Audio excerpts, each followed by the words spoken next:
Hey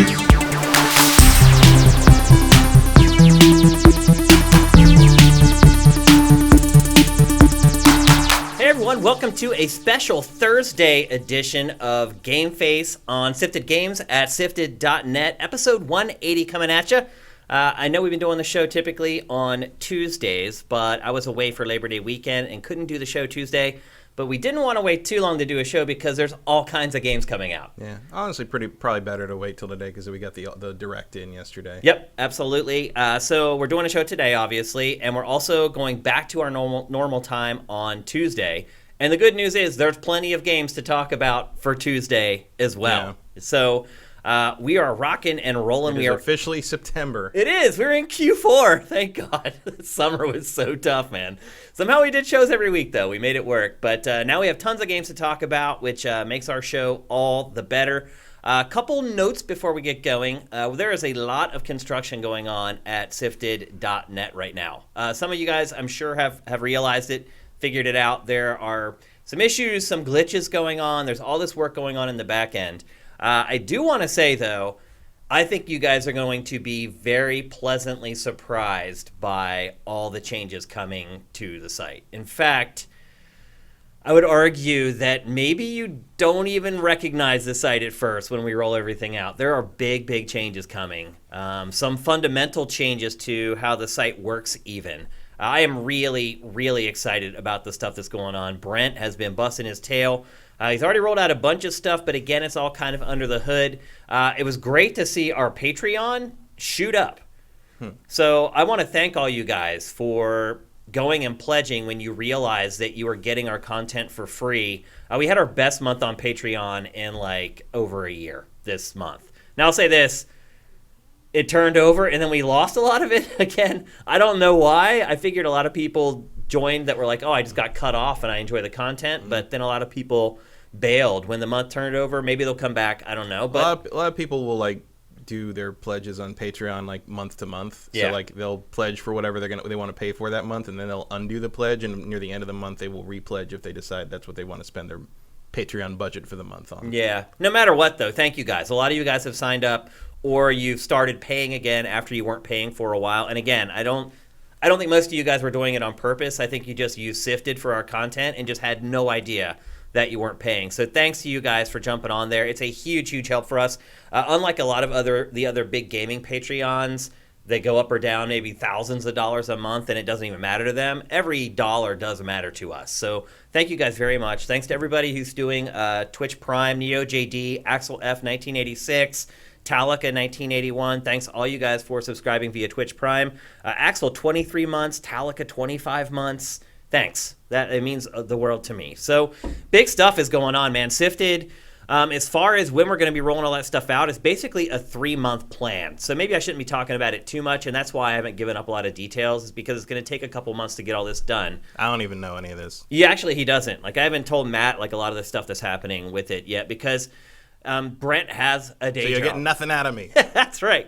Brent has a day job, and he can only get so much done, and he does most of his work on the weekends for Sifted. So I don't want to announce stuff, and you guys get all excited and then have it take like 2 months for it to show up. But trust me when I tell you, we're almost going to be like relaunching the site here in a couple months. Like, it's going to be that different. So really excited about that. Really excited about Q4 being here. Hopefully you guys are too. The money spending season is here for games, where I guess the bulk of our audience spend probably 80% of their money in the next few months. And we're going to be here to guide you through it to make sure you spend your money intelligently. So let's get on with episode 180. One more thing I should add. We do have beta codes for the Ghost Recon Breakpoint beta that's going down this weekend. It's a closed beta, so you can't get in unless you have a hookup like us. We have a couple extra codes that we're going to be giving away at the end of the show during the Q&A.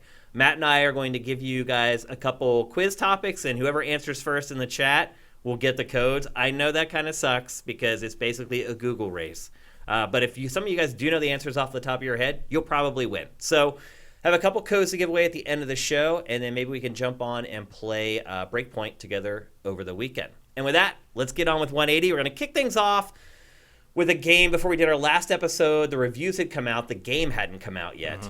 The game is out now, and it's a Switch exclusive. It's called Astral Chain, developed by Platinum Games, Published by Nintendo, and like I said, a Switch exclusive. At least for now, it's not coming to any other platforms. I'm guessing. I think it's published by Nintendo, so I don't think it's coming anywhere else. Yeah, so probably permanently a Switch exclusive. This game, if you looked at the reviews that came out before the game came out, you probably think it's a Game of the Year candidate. Just looking at score alone, and looking honestly across the rest of this year, there haven't been a lot of games scoring in that high 8, low 9 range. Yeah, including Gears of War now. What is its Metacritic right now? Like 85, last I looked. Yeah, it's not terrible. It's not terrible, but it's below what I was expecting. Definitely below what I needed for my fantasy team to have a chance. Yeah, it's definitely lower than you'd like from a second pick. But then again, my first pick was Anthem, so this is an off year in the fantasy league. Yeah, absolutely. But so anyway, since the last show, I have spent a good bit of time with Astral Chain. So has Matt, and we want to discuss it. Let's start by sharing the plot of this game. It's such as it is. It's a little convoluted and goofy, to say the least. Basically, you're future cops, and there are these creatures called the Chimera. Yeah, they're basically demons. Yeah. Invading from the astral plane, and they've destroyed basically the whole planet. And the last bastion of humanity is this like island called the Ark. And you are part of a special police division called Neuron that is especially equipped to fight them. The opening scene is actually a direct Neon Genesis Evangelion homage. Let's call it, quote unquote. Because what they've done is they've summoned this, and this is actually that was a shot from it where they're summoning these demons and capturing them in like this armor that like lets them put what's called the Astral Chain on them and control them. And that's what they use to fight back, which is literally what the Evangelion units are, more or less. Yep. And the opening scene shows them, they summon the thing, they stick the armor on it, and it attacks the viewing booth and is like trying to break through the glass of the viewing booth while the older scientist with glasses on stands rigidly still and grins while pushing his glasses up as the thing tries to kill him, and all the techs frantically try to shut it down, right? And I'm just like, okay, so he's Gendo, like we get it, yeah. And that's pretty much where the similarities more or less end, but like they're very much you can see that's that scene right there they just show. They're very much quoting that kind of thing to the point that one of the first colors you unlock to customize your Legion is literally EVA Unit 1 purple and green. It is, yeah. So basically that's how that works. And you pick male or female character.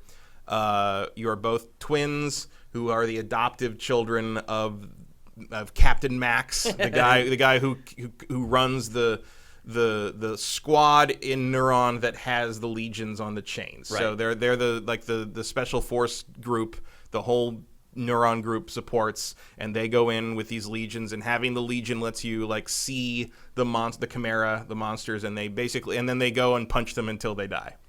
And and whichever one it's weird actually, whichever one of these characters you pick, the other one is still in the game, but the other one becomes the one who talks. Right. Because your character doesn't talk. It's silent. It's really which is bizarre because clearly they recorded lines for both characters. Yeah. So why don't you both just talk? I'm really over the silent protagonist thing. Yeah. The other thing I will note is you can customize your character however you want at the locker and change it. But if you customize the other character you don't pick in the character select screen before you start the game, they will look like that in the game. Yeah. So you can, if you want to customize both of them, it will matter. And all the cinematics are real time, so you actually see those changes. Yeah, which in is the cinematics. Nice. And basically, as with a lot of Platinum games, the real meat of the game doesn't start for a few missions because you get a couple missions where everything you think this is the status quo. Well, and then actually the motorcycle racing, shooting. not as big a part of the game as the trailer would have you believe. Yeah. But very early on, something happens and it ends up that your character is the only one who now has a Legion. So. And that's when like all the upgrade stuff and everything opens up, and suddenly you're the most important person in the world. And that's sort of like where the game really finally kicks off is like, okay, you're the only one who can do this, and like we've lost the other legions, so like the implication is obviously that you're going to have to get them all back.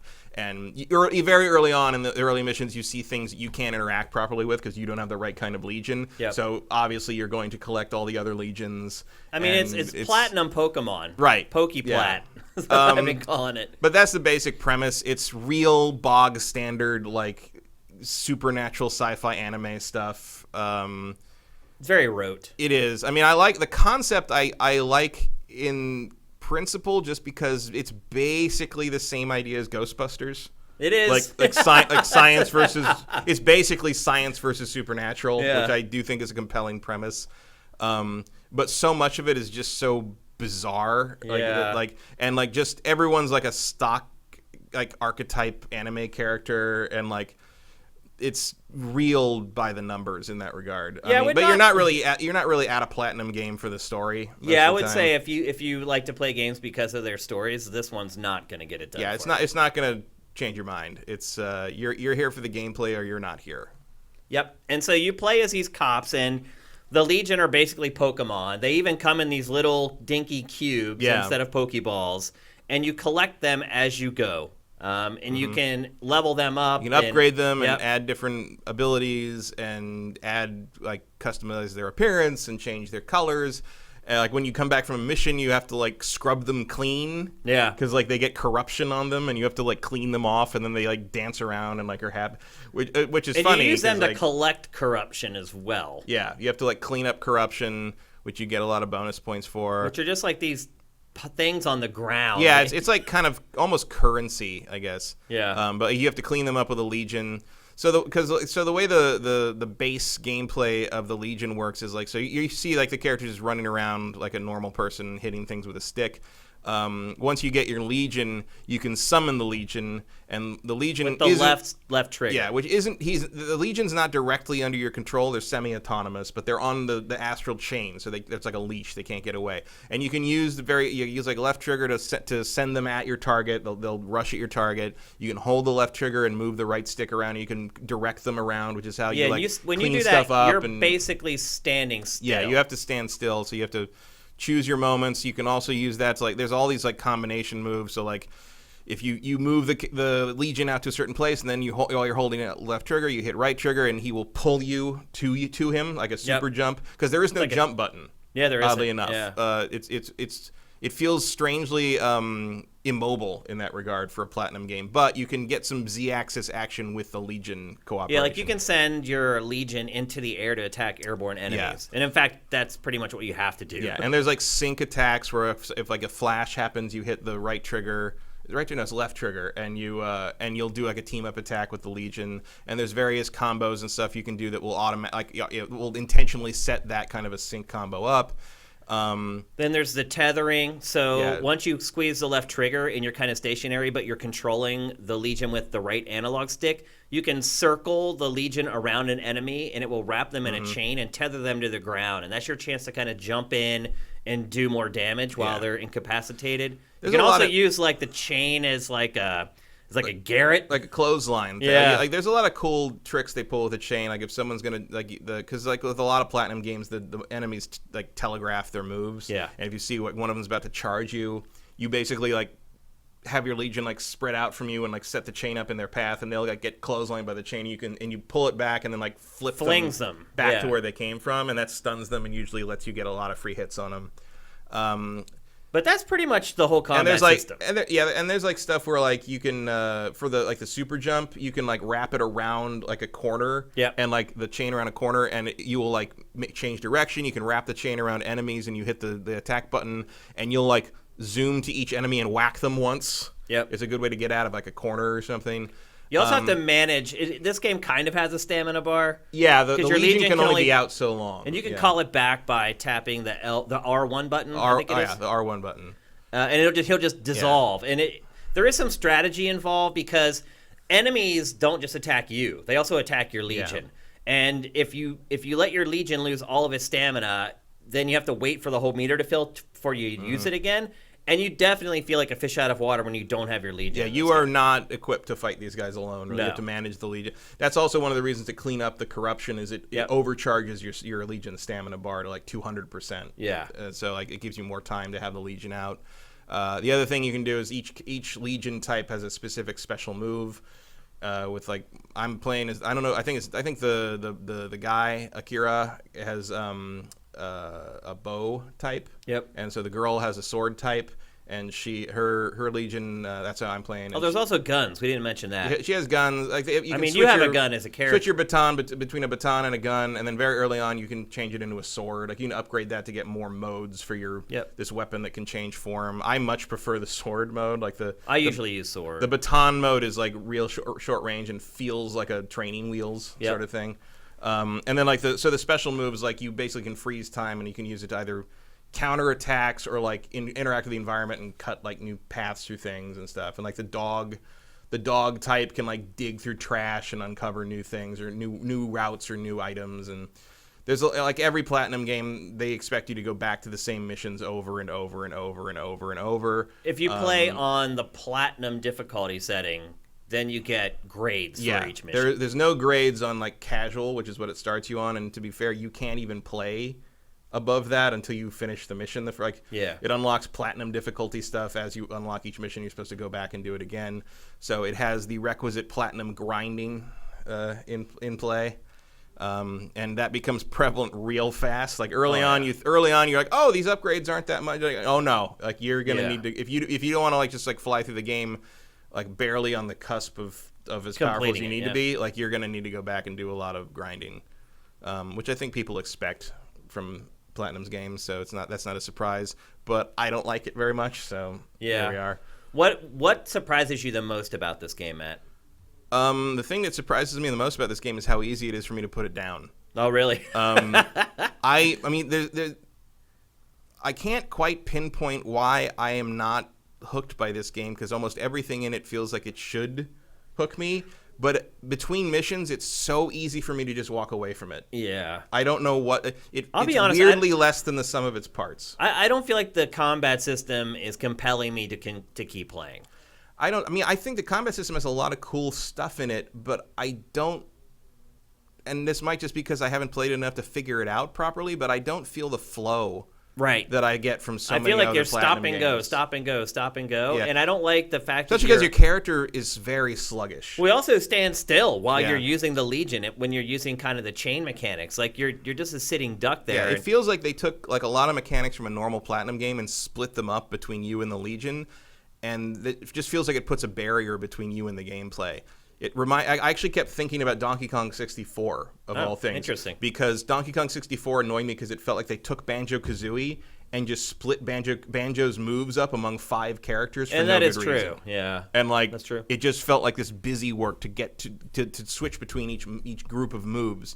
And I kept thinking about that playing this where I'm like, God, I wish I could just I wish I was just the Legion. Yep. I wish the Legion could, and like there's like, there's sync things where like you can like kind of work in tandem. Like that's the point of your character is like you are more synced with your Legion than like anyone else has ever been. Another Evangelion trope. Yeah. But like it I don't know. Like I'm only like 6 or 7 missions in. But first off, that's longer than you think because there's a lot of between mission downtime and a lot of like investigation stuff. Yeah, you go back to the base. Like somebody really liked the Batman Arkham games. Yeah. Because like they're like, oh, let's put some detective work in. Like when it. I said stop and go, I was talking about the combat, but I was also talking about the mission design. Because the investigative stuff to me is just throwaway.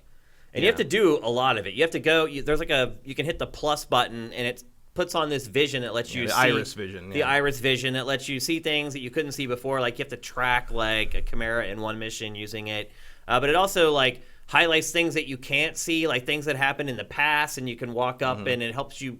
It gives you clues to help solve. It's very much like the detective mode stuff in Arkham, except really, really stripped down. Yeah, absolutely. And I'm not a big fan of that stuff. I am, and I still think this is boring. I mean, I liked it in Batman, but it was better in Batman. Oh, yeah. Here, like you said, it's very simple here, and there's just not enough depth to it to make me feel like I want to do it. But what surprised me the most about this game is the production values. Now, I agree with you. I do not like the art style. I think the characters in this game just look weird.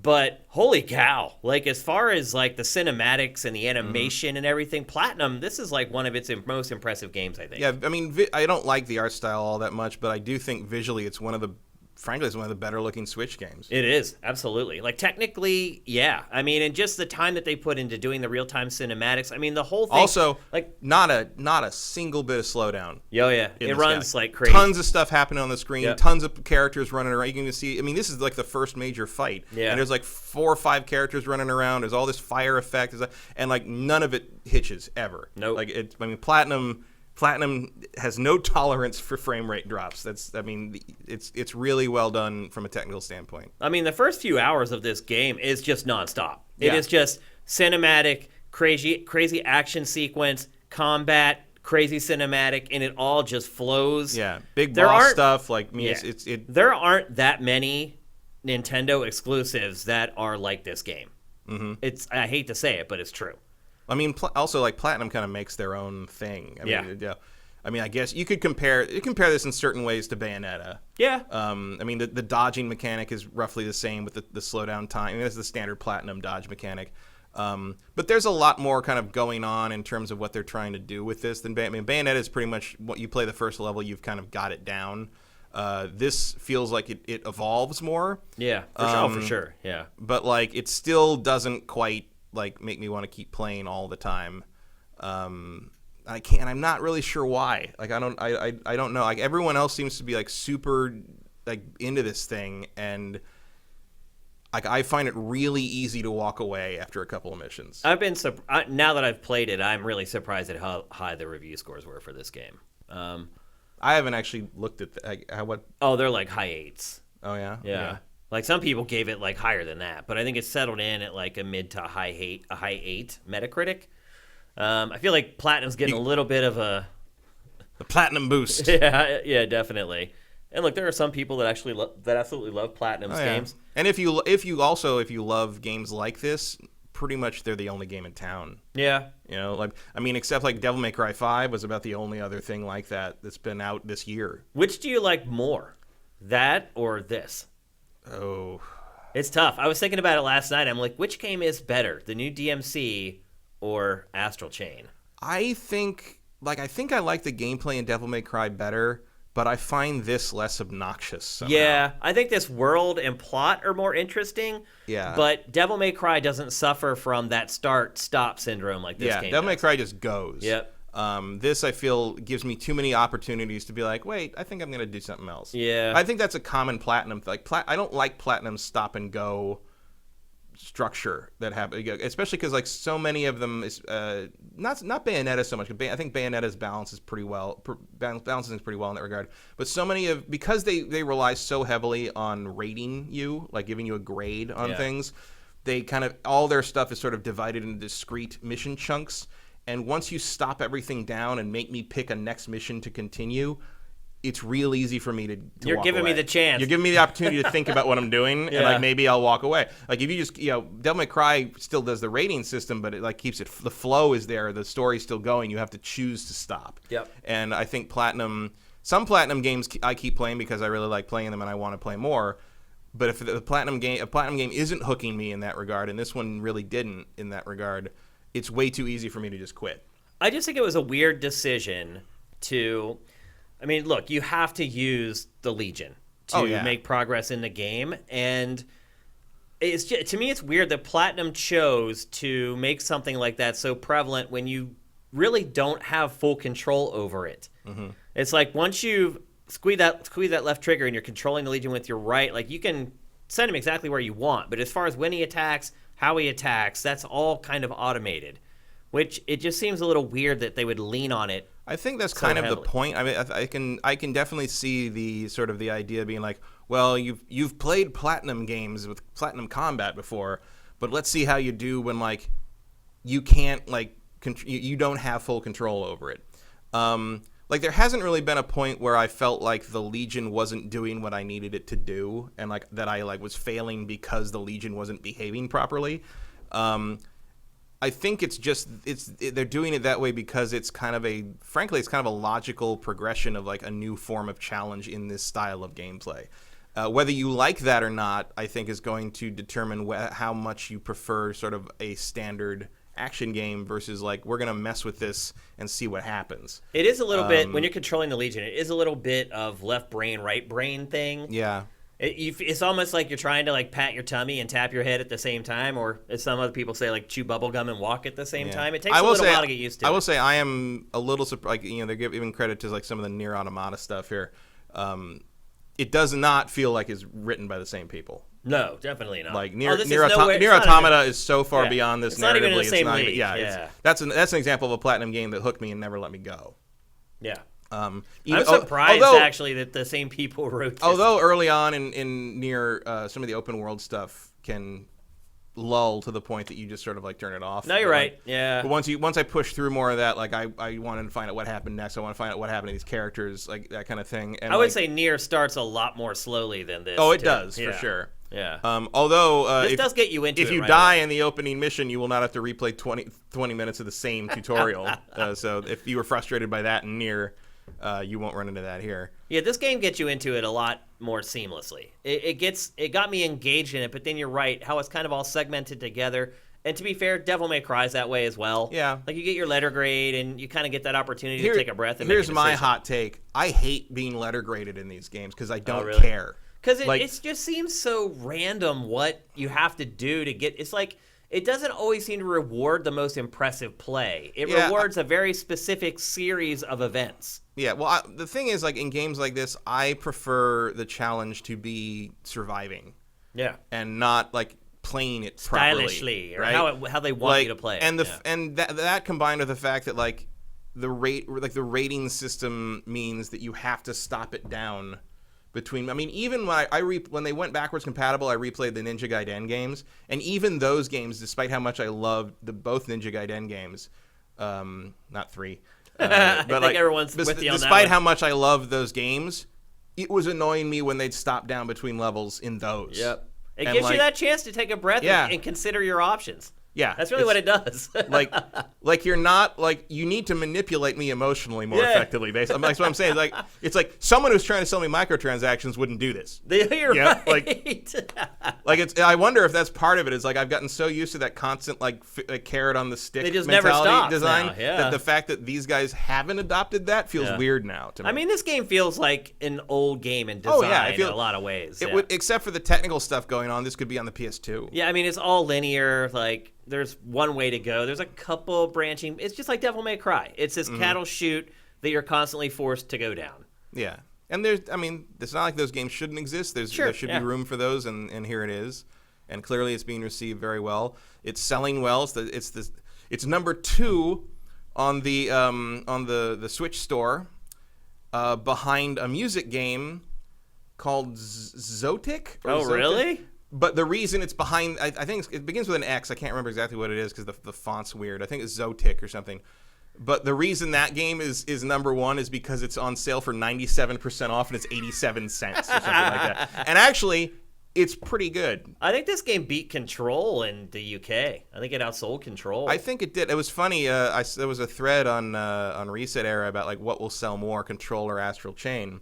And most people were saying like Control's a multi-platform game, it's going to sell more. And I mean I never contribute to those things. I just read them. Yeah. But like I'm a lurker. But like I like was like, I think Astral Chain might. I mean, do not underestimate the ability of the Switch to just move volume of software. Yeah. And I feel like, and also do not underestimate Remedy and its ability to undersell a game that should be selling more. Remedy's games never sell. They don't. They just don't.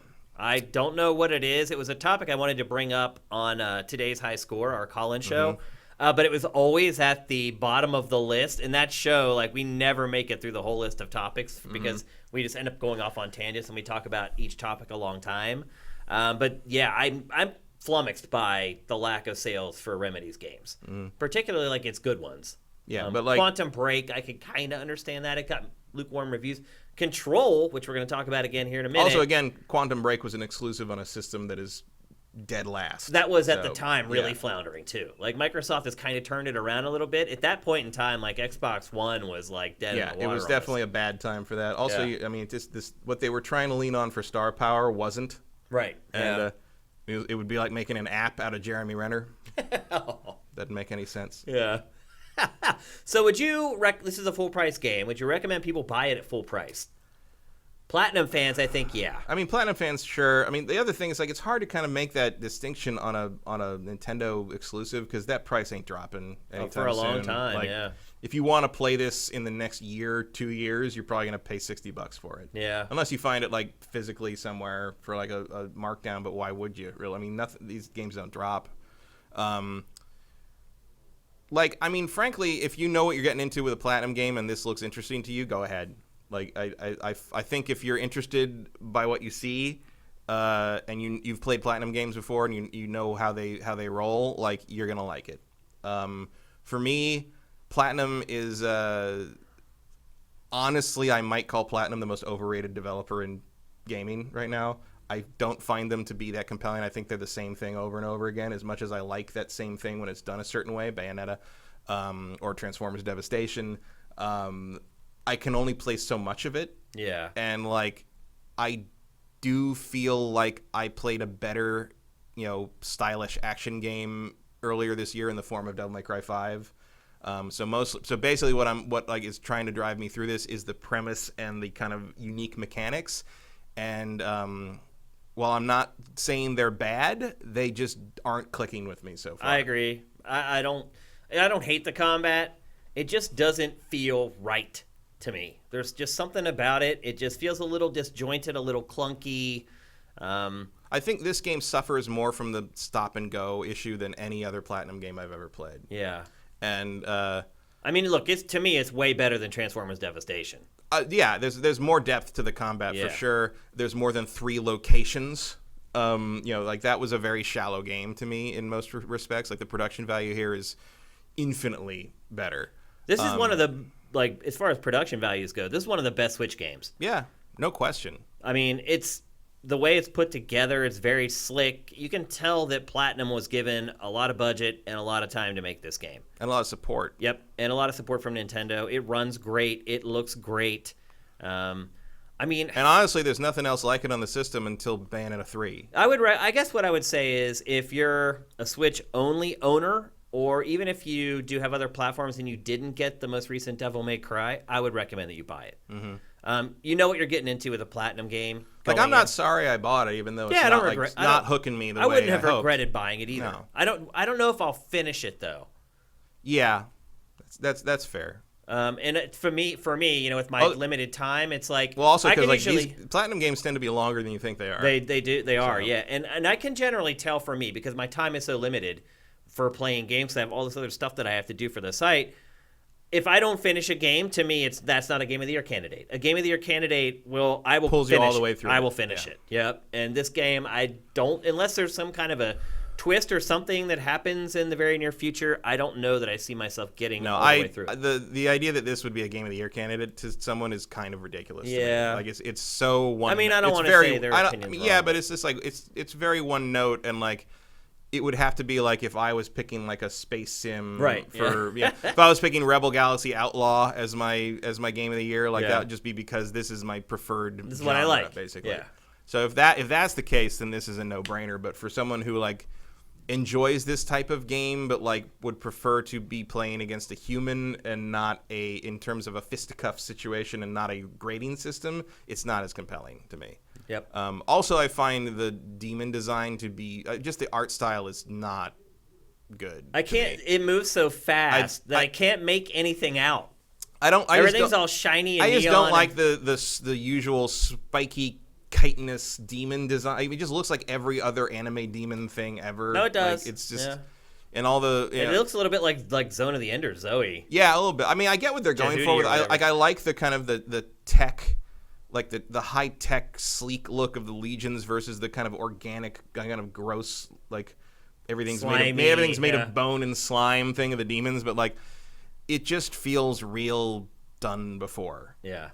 Especially because we already played a game like this earlier this year that had demons that looked way more interesting than these guys. For sure. In Devil May Cry 5, and like it's not fair to compare something to Devil May Cry 5 all the time, but I feel like Platinum has the imagination to do it on that level, and it's just not there. Yeah. I will say this. I was pleasantly surprised by it. Like, I don't know if you remember, but at E3, in our post E3 discussions, this was one of the big risers for me. Mm-hmm. And because I was like, oh, wow. Like, I really had no idea until I, like, got to check it out, like, what kind of a game it was.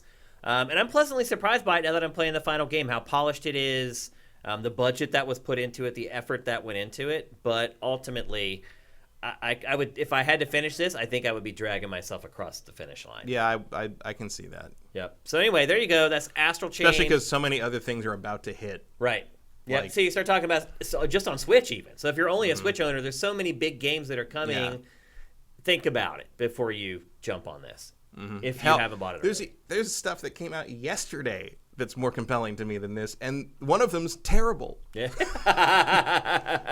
Well, but I downloaded the shit out of that when they announced it. I was like, yeah, I want to play that. I don't want to play this Astral Chain thing anymore. I want to play a terrible game from 2010. Yeah. And it's for $30. Like I am officially a Switch owner now. I have bought a game I already owned twice on two other more powerful platforms, but I bought it again to buy it again to play it again. Yeah, that's how they get you. Yep, it is. So that's Astral Chain, to that. Switch exclusive, full price game. I think we recommend it if you like platinum stuff. Yeah. If not, maybe watch like a little bit of a Let's Play. Yeah, or something. I've definitely watched Ninja play it for a while before you make your decision. But like, I mean, even with my kind of like lukewarm response to it, like I'm still glad I played it. I'm still glad I have it. I will probably dip back into it periodically at slow periods during the fall release schedule. I would certainly rather play this than Call of Duty. So like, what are you gonna do? Yeah. I will probably finish it eventually. I don't know if I'll finish it in time for our Game of the Year show. Yeah. But it's a game I think I will go back to periodically. You are one of those players who does go back and finish stuff, even months after you last touched it. Well, you know what I actually went back and started a new game of this week is Yakuza 0. Really? Because now that they've, they announced the collection and they're putting the 3, 4, and 5 remakes out between now and, 3 came out the day of. Love the shadow dropping going on these days, guys. Yeah. Just so you know. Yeah. Love that shit. And then, 4 and 5 are coming out. They'll all be out by February. You will have the whole Yakuza series on PS4. I'm going to go through the whole thing again. And I'm sure you saw the news that the new Yakuza is going to be a turn-based RPG. Yeah, I mean, that was the April Fool's joke earlier this year. It's real. It turns out it's real. Yeah. I admit I'm a little, on that. But at the same time, like, if I really want to fight guys in the streets of Kamurocho, I have 7 games. You've done it. 7 games to do that in, plus the spin-offs. Really, the big thing for me is that they have hinted that they are not dismissing the idea of bringing over the samurai era games. Right. Yeah. Ishin and at least the most recent one where literally it's Kazuma as a samurai. His Judgment just came and went without It did. I mean, Yakuza fans like it, but it's just one of those things where it's like, who has the time? Its review scores were gigantic. I haven't even played it. I haven't either. I haven't touched it. I haven't booted it up. And the other thing, there's the Yakuza effect where I'm like, I look at it and it's like, oh, I don't have time for that. I can see where this is headed. It's like, oh no. You say you're going to play for a little bit, and then all of a sudden you're managing 14 acres of real estate and trying to get a girl to be the best hostess in the club, and 14 hours have passed, and you're like, oh, I don't know what happened to me. That's that happened to me in Yakuza 0. Just like this week, I've been doing the real estate mini game for hours and hours, and I've been literally I will collect the payouts and fight the guys to keep the things going, to keep my properties, and I'll go back and start the collection again, and I'll switch to Astral Chain and play that for 10 minutes and switch back to see if my payouts are ready. I'm playing both at the same time, but because the Yakuza real estate simulator basically requires you to just sit around and do other things, and instead of going around and doing other things in Yakuza 0, I'm going around playing other games on other systems. Now you're imposing the start-stop on your own. Yes. You're making it worse. Yeah. Well, that's a mini game though. It's not the whole. If you want to play through that's the funny thing is playing through the whole story of a Yakuza game without stopping for sub stories is fascinating to me because it's a totally different game. Oh yeah. Kiryu is a completely different character in the side stuff than he is in the main stuff. In the main story, he is basically a celibate virgin. Right. And in the side stuff, he's scoring left and right, and he's hanging out with kids at the bowling alley, and he owns a chicken, and he does pocket car racing, and Right, you got me. yeah. I mean, Far more interesting. There's like 2 levels of canon to Yakuza. There's like the version of the story if you just go through the main story, and there's the version where he not only does the stuff in the story, but he's also like this incredibly involved member of the community who knows everyone, young to old, has helped everyone with their finances, like owns the entire city when he's 20. Like Right. it's like the 2 different Kiryus would. A, they're incompatible, and B, they probably wouldn't like each They would other hate very each much. other, Like, absolutely, it's a fascinating dichotomy, and so that's actually, because I've already played them. That's actually what I want to do when I do my full playthrough, because I was messing with the real estate stuff to have money.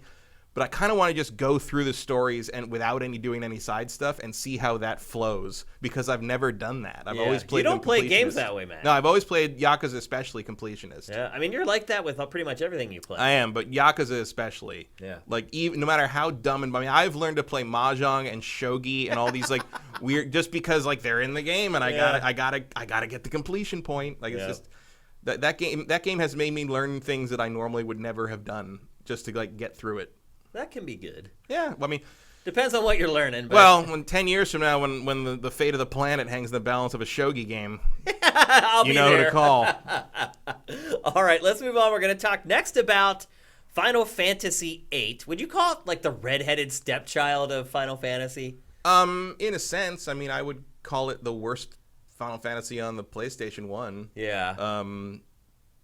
It's aggressively stupid, but like Aggressively stupid. it has one of the dumbest twists I've ever seen in a story. Not in a story, period. Not just games. Not just games, not just comics, not just movies, not just books. all time. I'm like, that is the dumbest twist I've ever seen. Like, I'm not going to get into it here. I mean, just in case you haven't played it, you should experience how dumb this twist is on your own. No spoilers here on GameFace. But I will say that I do like the way it plays a little more than 7.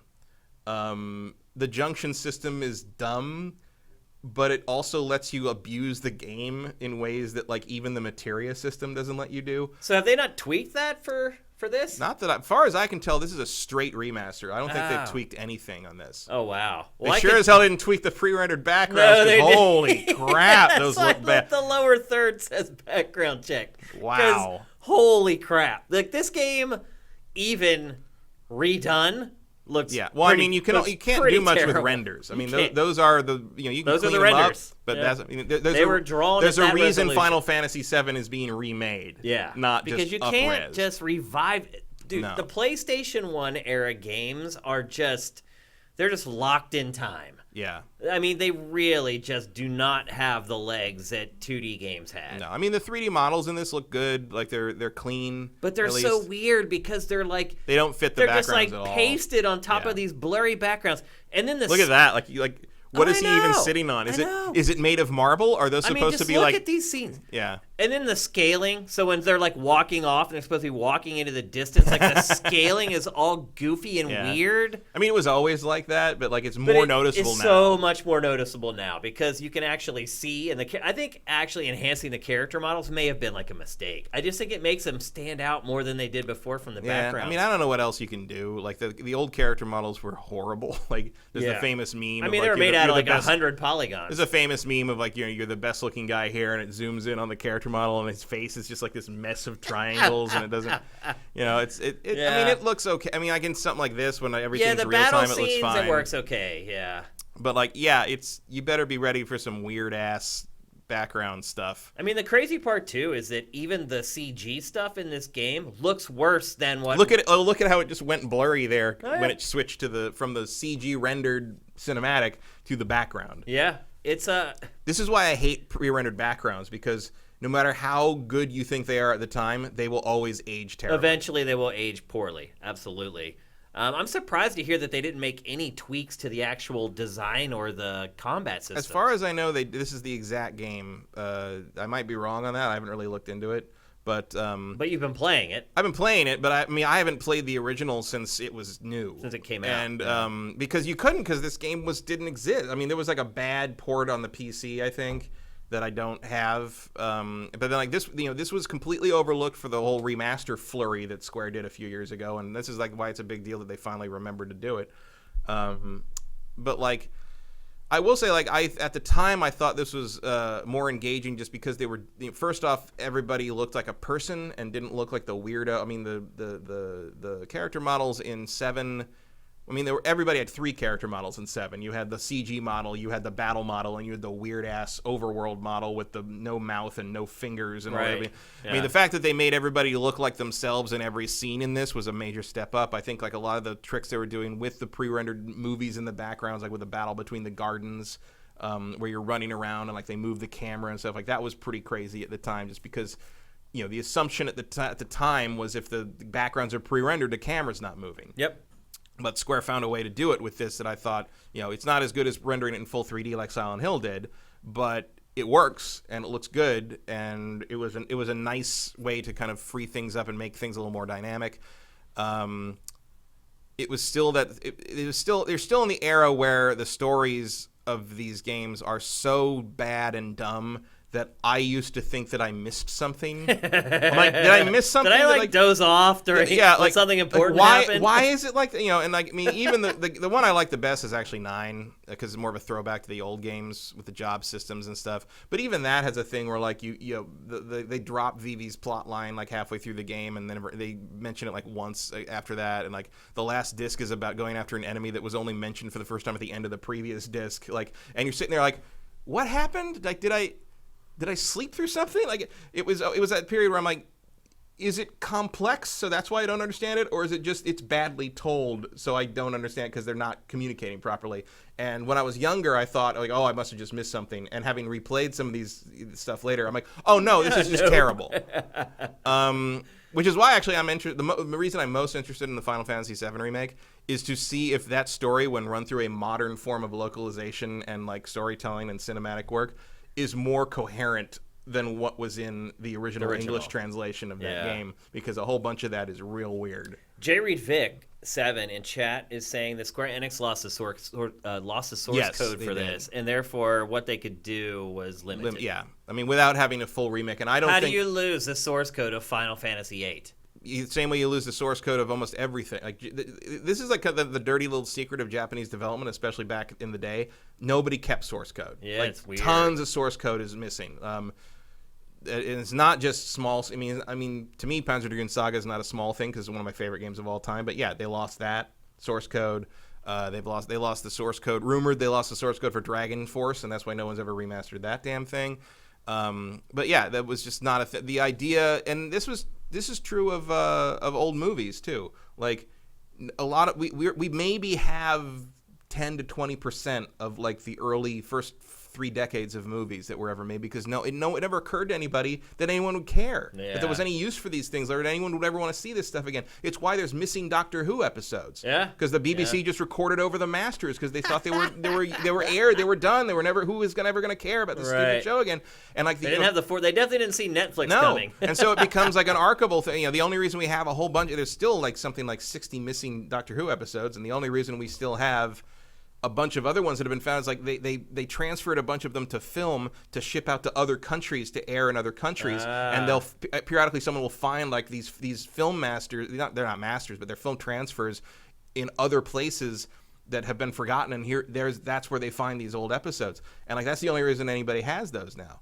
And it's fascinating because like the idea that you would want to archive what is creative work was alien at the time. Yeah, it's really bizarre. And that was also sort of how games were treated, especially in Japan at the time. You would just think with Square Enix how much money it made off of Final Fantasy VIII. They'd be like, yeah, we might probably want to keep this around. It just was, I mean, but or maybe it knew all along but it was out. That PS1 games were not going to hold up. No, I mean, it would still have been an advantage to have the assets there. Yeah, for sure. It just wasn't a thing in their head. It wasn't, the idea that you could re-release a game 12, 15 years later wasn't a thing because games hadn't been around that long. I mean, when this game came out, a 15-year-old game came out in 1983. Right. It's like Atari 2600. And yeah, there were Atari collections at the time, but they weren't like the big money that they are now. Like, no one could foresee that. Yeah. The idea was that like the game came out, you put it out on a system, it sold what it sold, and the game was done. Yeah. That was it.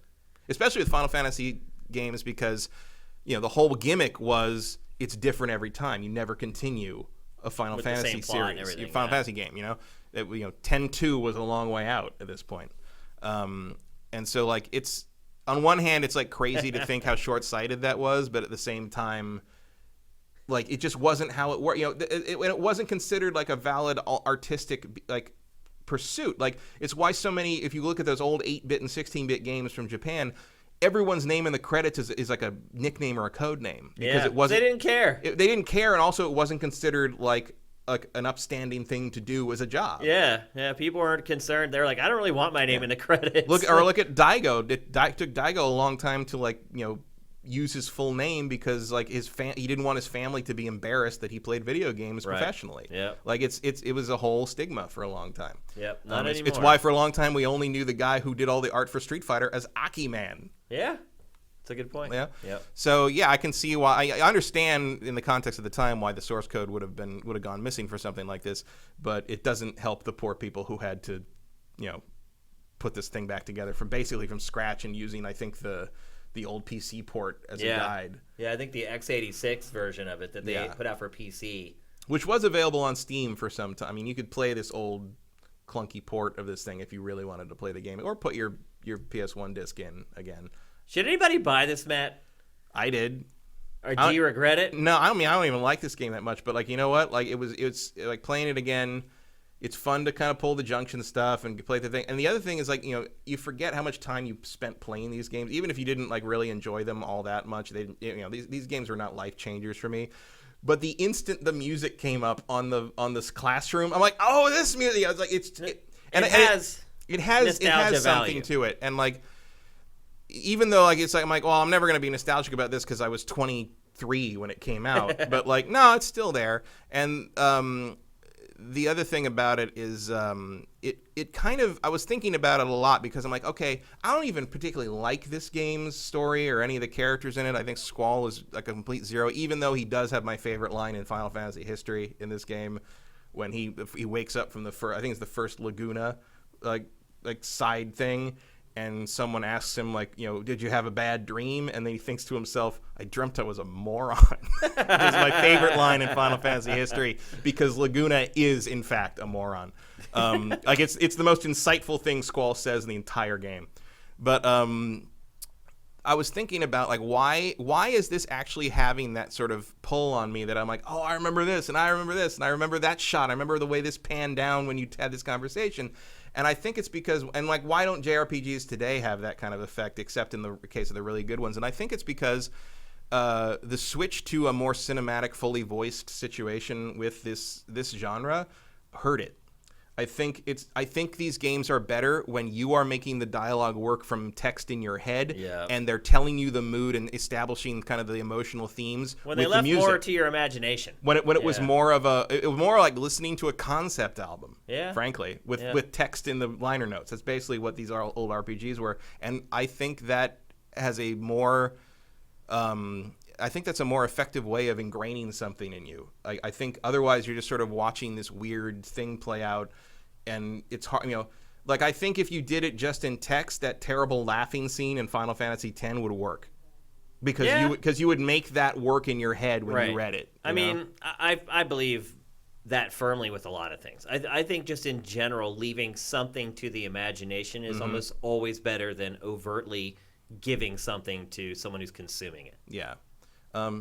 Maybe not having to imagine that Squall has an actual face. Yeah. But, there's a case to be made. I mean, it is fun to watch, to like look at some of the fights in this and realize like, oh, that's what that monster's supposed to be. Yeah, because in the old version is like, I don't know, it's a thing, it's moving, I got to kill it, whatever. Yeah. Like, you got to move. How much is this selling for? $30? Is that right? Is it 30? I thought it was 20. I'm not sure, honestly. I want to say I don't think I would have bought it if it was 30. I think it was 20. 20. Do you think someone who isn't like us and didn't play this when it came out will like no. it? Yeah. If there's no nostalgia there. I would say pure nostalgia on this one. Like if you like this game, if you have fond memories of this game, yeah. But if you didn't play it, I mean, unless you're like a Final Fantasy fan and you just want to see what the fuss was about and you don't have it, or you never had it on a PlayStation 3. I mean, it was available on PlayStation 3 or whatever. It's just, this is more like if you want to play it in a form that isn't going to make your eye hurt, Yeah. I mean, the character models, for all the problems with the backgrounds and all that stuff, the character models are way easier on the eyes. Oh yeah. I mean, I mean, they're made out of like 500 polygons. They have faces and everything. Yeah. I mean, so yeah. I mean, I think it's a definite improvement. If you like this game, you should definitely get it.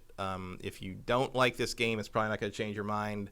But if you like Final Fantasy and you're too young or so whatever to have ever played this, like, you could do worse. I mean, at the very least, it might make you appreciate 15 a little more. Yeah, like, absolutely. Yeah. Just in terms of scope. But I don't know. Mainly what it reminds me of is, God, I gotta get back to playing Final Fantasy XIV. Because I mean, I don't know if you saw some of the stuff at PAX. I didn't. I was, because you were out of town. Away. Yeah. So there was a Final Fantasy XIV panel, and they brought out the woman who wrote Shadowbringers, and she got a standing ovation. Wow. For like a minute and a half. Wow. Like, people love that game. Like, there's people saying, like, this is the best Final Fantasy ever. I've been hearing that. Yeah. And I'm like, I got to get to this thing she cried when they Really? she worked on that game for like 6 or 7 years, and just finally recently got, for this expansion, got the seniority to like write it and do all this stuff. And the fact that she just came out and everybody just like freaked out that it's like she worked so hard. Well, also because like, I don't think as a developer of any game you get that kind of recognition very often. That's true. And yeah, it was a great moment. Like, you can find a video. I think there's a clip of it on Twitch because it was live streamed, so that it's out there. Go find that and look at it. It's a really heartwarming moment, whether you like Final Fantasy or not. We need more moments like that in our industry right now. Yeah, because there's all kinds of dastardly crap going on. Yeah, it's more of that would be good. Yeah, absolutely. So there you go. If you've never played this game, we're saying don't bother. Yeah, unless you're just really curious. I mean, if you're a collector, I'm never gonna say don't play this game if you're curious. But I'm just like, keep the expectations low. Like, there's some dumbass stuff in this game. There's a reason it's considered one of the worst Final Fantasy. It is, but also like in conjunction with like 13 and 15, like it's also sort of refreshing. Okay. In the sense that like.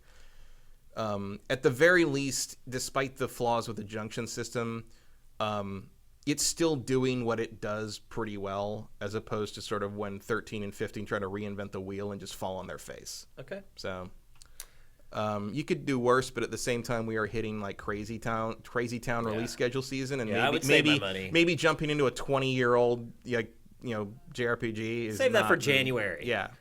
No, because January is crazy too. No, it is. Like, save it for May at this point. Or just don't play. Or just don't. Yeah. I think that's what we're getting at ultimately. For most people, this is a pass. It's completionists and fans. Yeah. All right. But it's nice that they did it. It'll be the last, I believe, rendition of this game. Yes. You're not going to get a Final Fantasy VII style remake out of this one. No. And people wouldn't care the way they do about the Final all. Fantasy VII one anyway. I mean, yeah. And to be fair, like, they could have done this for Final Fantasy VII. Like, if you updated the character models and fixed the backgrounds and called that Final Fantasy VII Remake, I think it would have been fine. But you're never going to get this treatment for any other Final Fantasy, I don't think. Yeah, I don't either. There's just something about 7. It's just the one. Well, it's the one that made it huge. I guess. I mean, it was huge to me way before that. I actually liked 7 less than... Oh, it's 7... the other ones before it. I like 7 less than most of them. Yeah, it was funny. Everyone else is like, oh, this Final Fantasy is awesome. I'm like, bro, like... It's again... You go back. The golden age of science fiction is 12. Yeah. Like, whatever you played when you were 12... Is the best. Is the best thing. I'm starting to feel that with Dark Crystal that I'm watching on Netflix right now. Oh, yeah? I am quite shocked to see the overwhelmingly positive reviews of it. We're just going to continue this because I think Dark Crystal is great. See, I think the story and everything is great, and I'm watching it. I'm hooked on it. I don't even like Dark Crystal. For me, the movie Dark Crystal, amazing technical achievement, kind of okay movie at best. Yeah. This thing, like, I am... hooked. The writing's great. I just think the puppeteering looks bad, and I think some of the puppets look terrible. Oh, I don't agree with that. Like the Gelflings. Like, I can't even look at them. I think they look awful. Oh, they look weird. I mean, they're weird looking, but I think they look really good. And there's a surprising amount of facial acting that works with them. Like, I'm impressed by how much that show knows when not to talk. That is unlike me. But the horrible, like, syncing with the facial and the dialogue, there is some rough really stuff. Well, you can tell that the people puppeteering were not the ones who did the dialogue because they recorded that later as ADR. And that's, I mean, matching your ADR to a puppet is not easy. Yeah. I just think they maybe should have just done it CG. Nah, I respect that they tried to do it this way. I think doing it as puppets is fine. I mean, the plot is great, though. Plot's great. The voice acting is great. Voice acting. I mean, Mark Hamill as the scientist Skeksis is great. He's kind of doing like a sort of the Joker, yeah. But he's also doing the thing that I got from that is actually that like Mark Hamill would be a great Starscream. Yeah, he would. Like, yeah. Like if I'm surprised he hasn't been cast as that already. Well, he's very expensive. Yeah. But like Charlie Adler costs a lot less, and Charlie Adler is also a very good Starscream. Yeah. But I'm enjoying it. I with just the saw reboot, everyone else is like over the moon over it. I'm like, I'm not there. Well, part of it is just like I wasn't expecting this thing to be that good, and it's also sort of a fan makes good thing because they've been trying to get that thing made for like 7 or 8 years. Yeah. You can tell. I mean, there's so much fan love in that show. I mean, I'm vaguely familiar with a bunch of stuff from Dark Crystal, but like. There's not just references to the movie in that show. They're referencing the comic books that no one read. They're referencing the tie-in novel. I mean, and you don't need to know any of that to like the show, but like they did their home. You can tell this was percolating in someone's head since the movie came out. Like this is some really like in-depth stuff, and it doesn't have that Netflix sag in the middle. Like the story moves and everything comes together, and it gets better and better and better and it's good. Like I really love it. I mean, if puppets don't do it for you, puppets don't do it for you. And the whole like hopping like animation when they walk. Yeah, I mean like, they are Muppets. They are very much Muppets. And like, and there's that house styled how Muppets move that you can see periodically, especially when they're like doing their comedy stuff and like they do that Muppet sort of like. No, you're right. Thing. Because it's probably some of the same puppeteers that have been doing that stuff. Kevin Clash, who did Elmo for years and years, is one of the main puppeteers through a bunch of it. So, like, like you're seeing a lot of the comedy stuff. You're seeing the guy who did Elmo. Like, think about Elmo. You can see it. You can absolutely see it. The body language is there. Okay, let's move on. Tangent. Yep, we do that sometimes here at GameFace. Speaking of things no one, Yeah, I have a feeling most of our audience probably doesn't care about Dark Crystal, but I absolutely do. Like, you're talking about being like that tween age, and like Dark Crystal was that for me. Like that's where I was when I saw it, and so I have a huge affinity for it. The original Dark Crystal movie was similar to the Final Fantasy stuff in the sense that when I saw it, I'm like, did I miss? I don't understand what is happening here. Like I felt like there was backstory and world building that I just wasn't old enough to piece together myself. And I rewatched it like when it came out on DVD, and I still think it's pretty sketchy. Like the fact that this show can do like these like moving the camera, I don't think the camera's locked down in a single shot in the show, which is they've never done that with Muppets before. There are some, but it's like the camera's always moving, the camera's always moving around, which was most of the original movie is lockdown shots because that's how puppets were done. The cinematographer for the show, like the first day he like started moving the camera around, like, and the puppeteers are like, whoa, what are you doing? What is it? Loud. Like the director came in, he's like, I want to do an Aaron Sorkin like walk and talk like tracking shot through the castle, and they're like, we can't do that. They're like, no, we can't. He's like, well, that's not what we do, and they do it. I mean, they revolutionized how to shoot Muppets in this. I just would argue that maybe Muppets have had their day in court. I mean, you're not wrong, but like that's also sort of the appeal of this. It's like claymation. It's like, is anyone ever going to think claymation is like realistic look? I mean, actually, because Coraline looks almost indistinguishable from there is. Studio Leica makes stuff that everyone thinks is CG, and that's part of their problem. Right. Is they don't realize that it's actually. They don't realize that Kubo and the Two Strings was animated by frickin' hand. It's unreal. But like, but I appreciate the art of it. I do too. It's and amazing. And the story is great. Like when you're looking at like these huge shots with all these puppets and all this stuff, and you're like, that's real. Like they built that. That's they did not that, a CG. There's some good CG in the show too. There is. They do a real good job of making them consistently. Like that, and it blends like what you said, well. That weird Muppet movement. Yeah. They get the CG models to do that too. They do, because they have to. But they get it to believably work when you can see their feet. Right. And it's like, that's amazing. Like the fact that they figured out a walk cycle that works for that movement is great. Like I love it. I think my biggest problem is that the Gelflings to me are like horrid. They look so awful. Like I don't want to even look at them. Like I don't think so, but I can totally see why there would be like an uncanny valley effect. They're just so unattractive. Like, I mean, they've always been sort of like that. Anyway. And now there's more of them. Also, I love that they remembered that the original movie is super gross. Oh, yeah. And the show has all that stuff. Like the nose goo, snot, everyone. All the eating scenes are horrible. I mean, the only thing I remembered for years from that movie is the horrible eating scene with the Skeksis. Yeah. They're so gross. Yeah, and they nail that part of it. I gotta say, I went to like a viewing party for the Dark Crystal over the weekend, and I was just like, I want to see the puppets, I want to see the technical stuff. I am blown away by that show. I love it. I was not ready. I'm really into the story. I was not ready to dig it as much as I do. So if you haven't watched it, do it. Like, try it on Netflix. It's really good. Okay, let's move on. We have to. Let's talk about Control. We also discussed this game on our last episode. Both of us had played a handful of hours. You a little less than me. The aggregate has not come down for this. It's still firmly a Game of the Year contender. Now that you've played more, do you agree or disagree that it should be considered there? I still pretty much agree. Yeah. Like, I still like it. I have not finished it because I got distracted. Yeah. I mean, you went out of town, so yeah. But like, I am still liking it a lot. I think as you get more and more abilities, it just expands and expands and gets more interesting, and it's more interesting to go back and do all the various stuff you couldn't do before. I've kind of enjoyed going back. For once, very rarely does this happen, but I have enjoyed going back and re-exploring the areas that I couldn't get to before with my they're interesting. New flight period abilities and stuff. I love those, the SCP stuff where you're finding all these weird artifacts and like locking them down, and there's a lot of optional stuff with that I think is cool. Story remains interesting once you're finally moved forward in what she's trying to do, and like. I think it gets better. Yeah, obviously you do find your brother because you're showing him in the trailer here. Yeah, and then the story gets really good after that. I mean, there's nothing here. What's his name? Sam Lake. Sam Lake is the director and the writer. Yeah, he's a good writer. Co-director. He is. I mean, I think the Max Paynes were really well written. They were well written. I mean, for what I mean, they're of a heightened style. They're a pulp, crime noir thing, but like he nails it. Whatever he tries to write, he nails. I mean, Alan Wake is a Stephen King novel, and he nails it. He does. He might be one of the best writers in games. Yeah, like, especially in terms of like picking a theme and picking a style and saying this is what we're gonna do. Like, very few people execute the way he does. It's actually really impressive, and it's really hard to do. Yep. Now that I've also gotten over the hump as far as like learning the gameplay systems and everything, I've also found that the combat gets better as it goes on, and a lot of the things that bothered me in the first few hours don't bother me anymore because I've kind of learned how the game wants me to do stuff. And it's just been a smooth ride. I feel like the difficulty is pretty perfectly tuned. I get frustrated just enough to be like, oh no, like they're not going to beat me like that for me to come back. Not to the point where I'm like, well, screw that, I'm done. Like, I don't want to experience this anymore. The plot keeps getting better.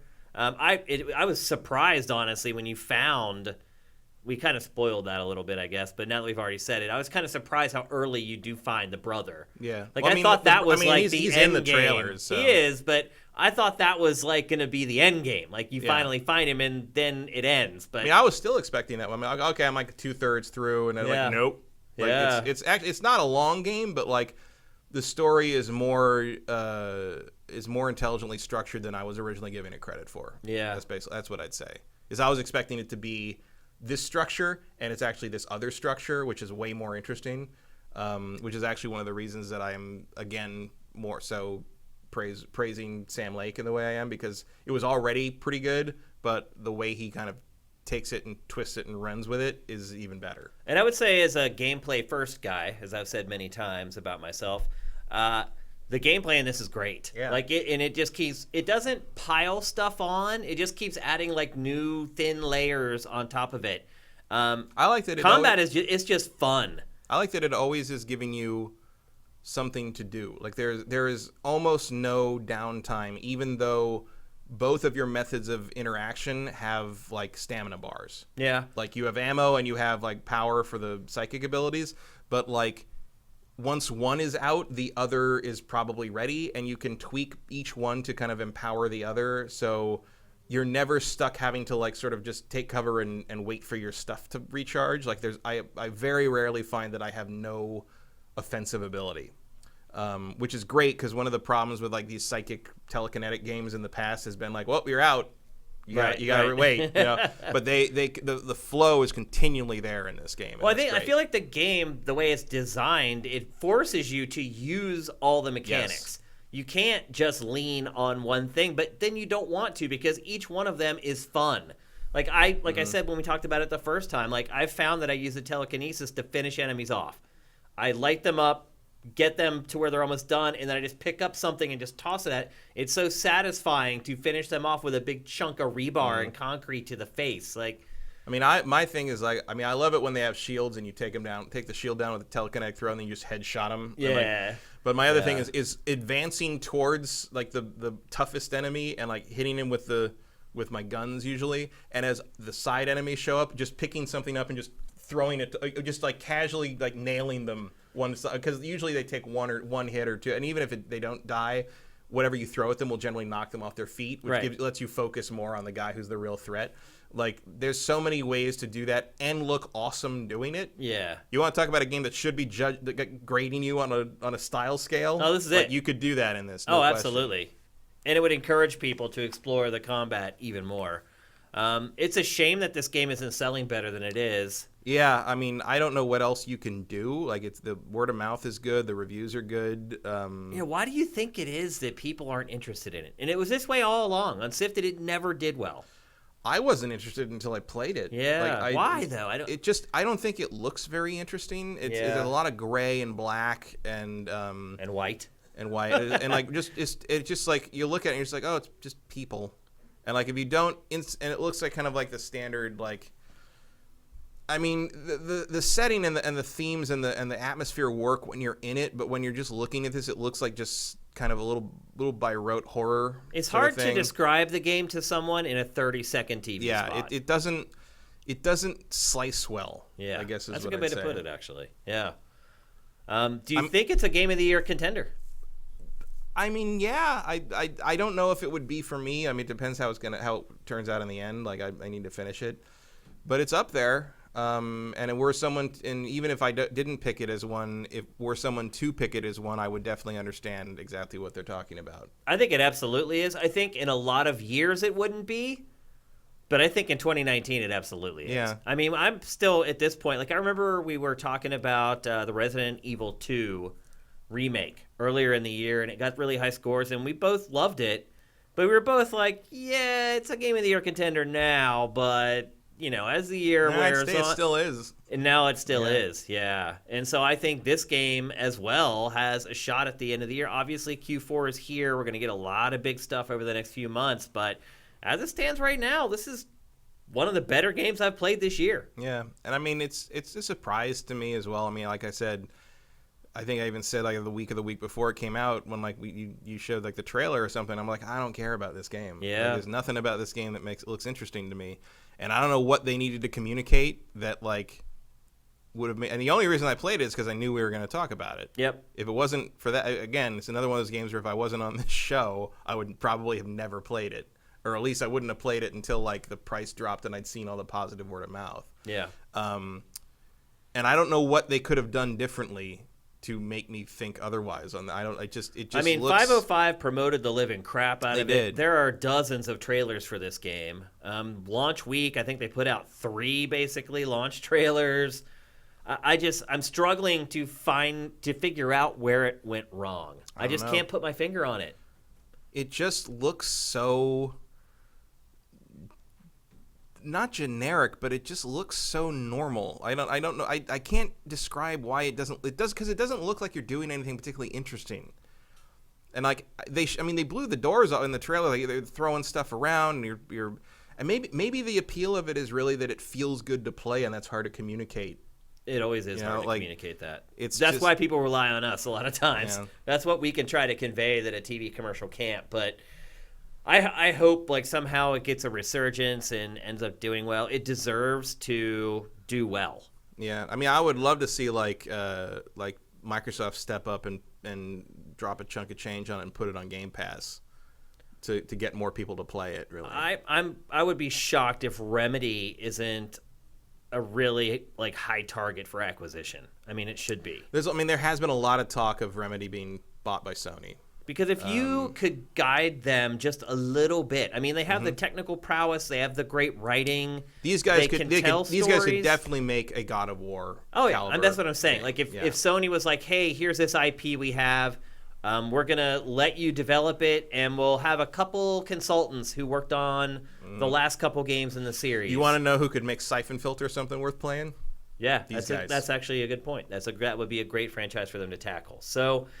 I hope it ends up doing better than it's doing right now, but it's not looking good. No, I mean, clearly they've been acknowledged by the press and by a lot of the people who did play it as having done something really special here, but the sales just aren't reflecting it so far. Yeah, which is a disappointment, but it's not over yet. I think a lot of people right now are hoarding cash for Q4. They don't want to spend all their money in September or August when they may need to save it to buy some big stuff in October, November, December. ETH Demon has a good question there. What is it? ETH Demon. ETH Demon inverts the question for the reason, why is Astral Chain selling well? Because Nier's obscene word of mouth pushed people to buy Astral Chain, for example. What's Remedy's last one, Alan Wake? I don't think it's that so much as Switch exclusives do really well in general. Yeah. Also, that Japanese dude has a good one, Infamous. Let Remedy work on Infamous. That would be a good one. Yeah. That makes a lot of sense, yeah. actually. I don't know that Remedy has a lot of experience with open world games per se, but like Infamous's problem wasn't the open world so much as balancing how the powers felt with the standard combat. And like if you swap the gun out for shooting like lightning beams, yeah, you basically have Infamous. You do, yeah. I mean, because a lot of the same powers and things like that are in Infamous. So, and part of my issue, I mean, I love the Infamous games and I love Sucker Punch, but I always felt that the Infamous games didn't ever quite go crazy enough with the powers. Yep. And agreed. This, I think, does. I also never really liked the characters in Infamous. Like, the one, it was like a dude bro with, like, a beanie. Like, yeah. For whatever reason, like, the characters in that series just never really resonated with me. Yeah, I think it was Delson, I think was his name, yeah, like, in Second Son. Like, yeah, he was kind of a tool. But then so was I mean, I don't know if I've ever seen a character more instantly disliked by people than Zeke in the original Infamous. Cole's best friend, the guy who kind of looked like Elvis. Yeah. And how like you're not supposed to like he's not supposed to be a good person. Yeah. Like it's like. But Airbus Jones brings up a good point. History shows games like this will be half price within a month. I don't think it'll be half price in a month. And then someone else followed it up with Hitman 2 and Shadow of the Tomb Raider were, and Control probably will be as well. So yeah.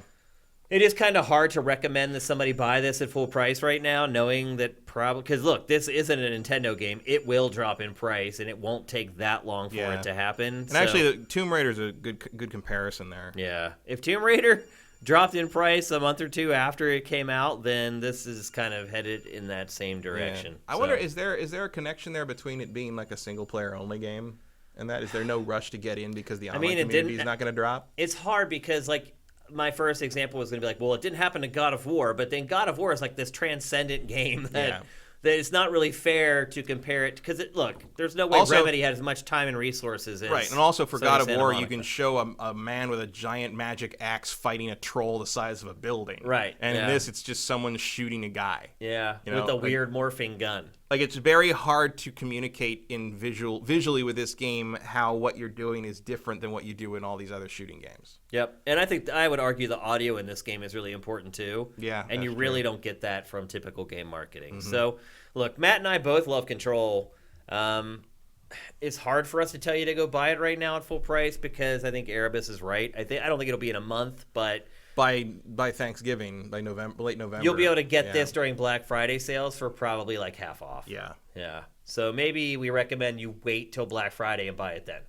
Yeah. Yeah. I hate to do it. I hate to say that. Like, if Sam were standing in the room right now, I probably wouldn't say it, but he's not here. So just Sam Lake. Yeah. Not our old TriCaster TD. Like Sam wouldn't care. Yeah. It's not the Patriots. Yeah. I mean, I try to convince people to buy games like this because I want more of them, you know? But at the same time, it's their money and I don't want to, like, steer them wrong. Also, I mean, you're in an industry where, like, first week sales, like, are everything. And so, like, the ship is kind of sailed. It has. So I hate to say it. You might as well do what's right for you. Yeah, you don't see many games that don't chart well, like, a few weeks later hitting number one. No. It doesn't, like, it happens with music a lot, with albums and things like that. Like, every once in a while you get a game that has legs. Again, Nier Automata. Yeah. I think, that game is an example of that. sold moderately well for an extremely long period of time. Yeah.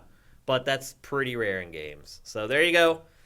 Our final takes on Control. Well, at this point, I do kind of hope that Remedy gets bought by someone just to keep them alive. They deserve to keep making games. This is a great team of people. For sure. Yep. They have a lot of talent, a lot of skill. And I think aesthetically they are very skilled as well, which is that X factor that you can't buy, really. No. There are a lot of studios that are technically proficient. I think maybe you're starting to see that with like 343 with Gears.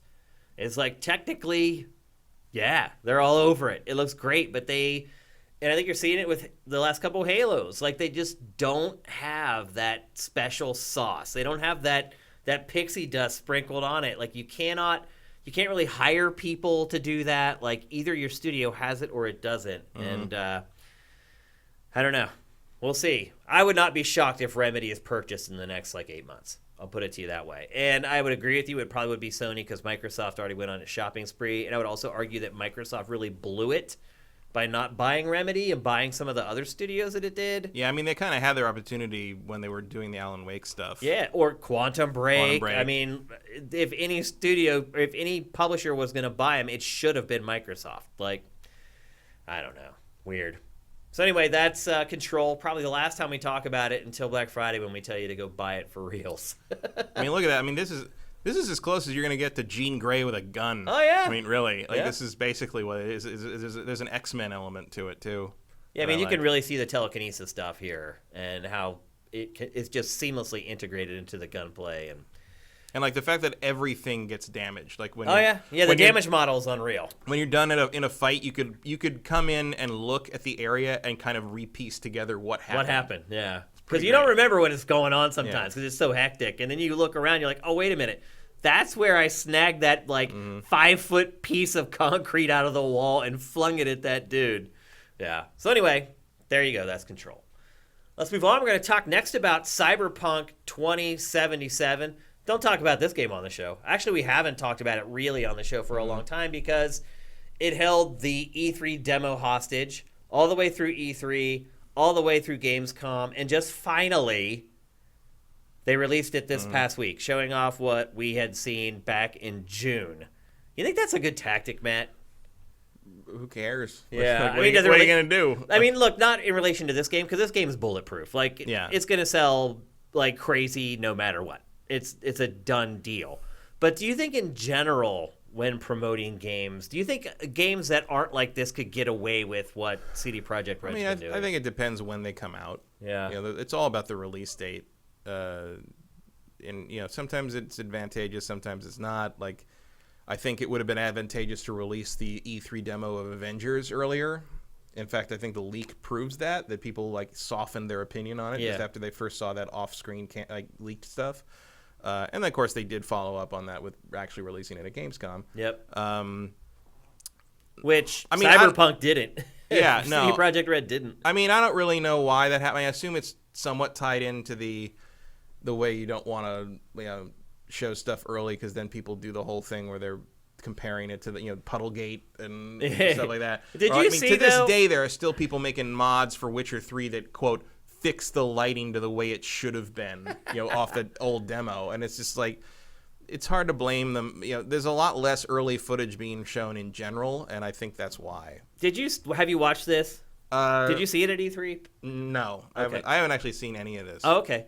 Well, there is this huge, and it's been cut out of our B-roll, but there's this huge disclaimer that they run that it's I feel like CD Projekt Red is so far up its own ass right now. And, I mean, for good reason. Everybody's gushing over the game and telling them they can do no wrong. But there's, this big disclaimer that it's so the trailer starts, and it shows a bunch of new stuff, and then it stops, and there's a disclaimer saying, there's going to be stuff in here that is things you've never seen before. It's yeah, I'm watching a trailer for a video game. Obviously, I want to see stuff I've never seen before.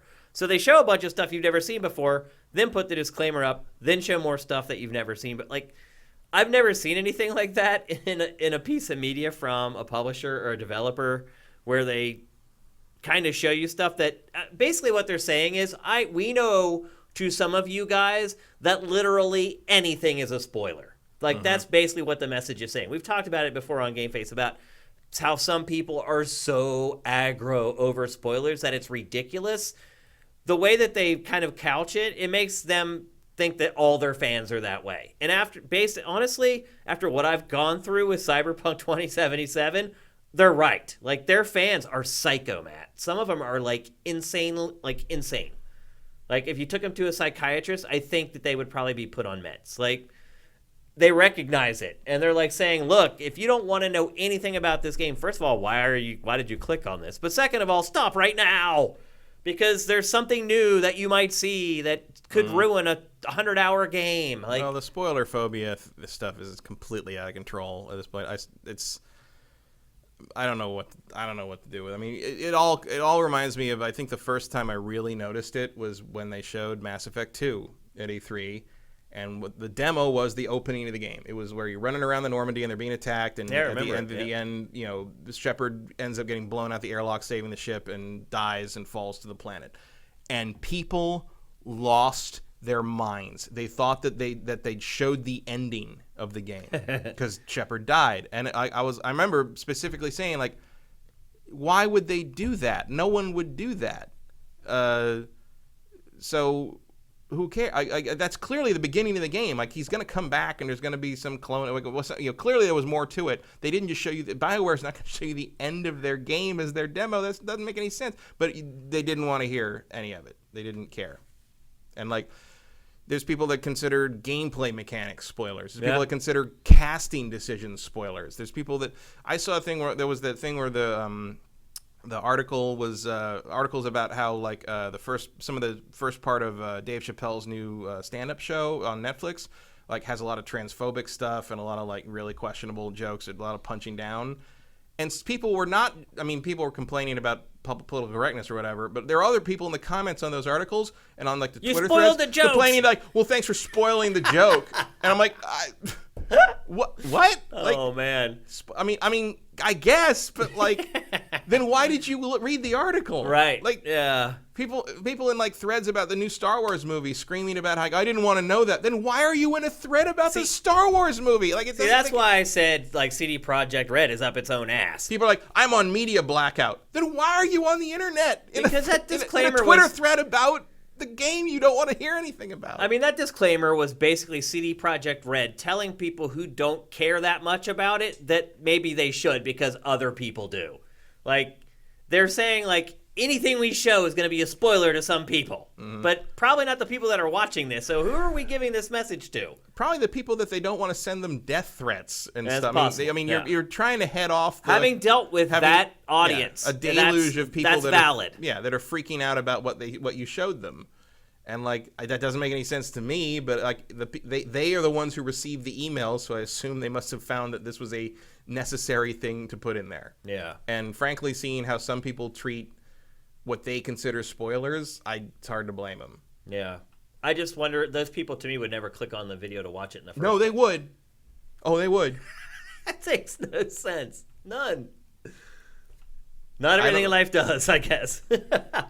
I don't know. I mean, if I don't want to know something about something, I don't really care about spoilers. But if I'm like, I'm going to watch that, so I might as well just, like, I don't find it that hard to avoid them. Yeah, like, it's not a big deal. Like, I don't work super hard or do media blackout stuff or anything. But, like, I went into Avengers Endgame knowing almost nothing about what happens in that movie beyond what the trailer showed. And you are in all the places where stuff like that should have been spoiled. And I discuss that stuff constantly, and I talk to people that work on the happen. movies and stuff. I mean, it's not that hard. It's really not. I don't get it.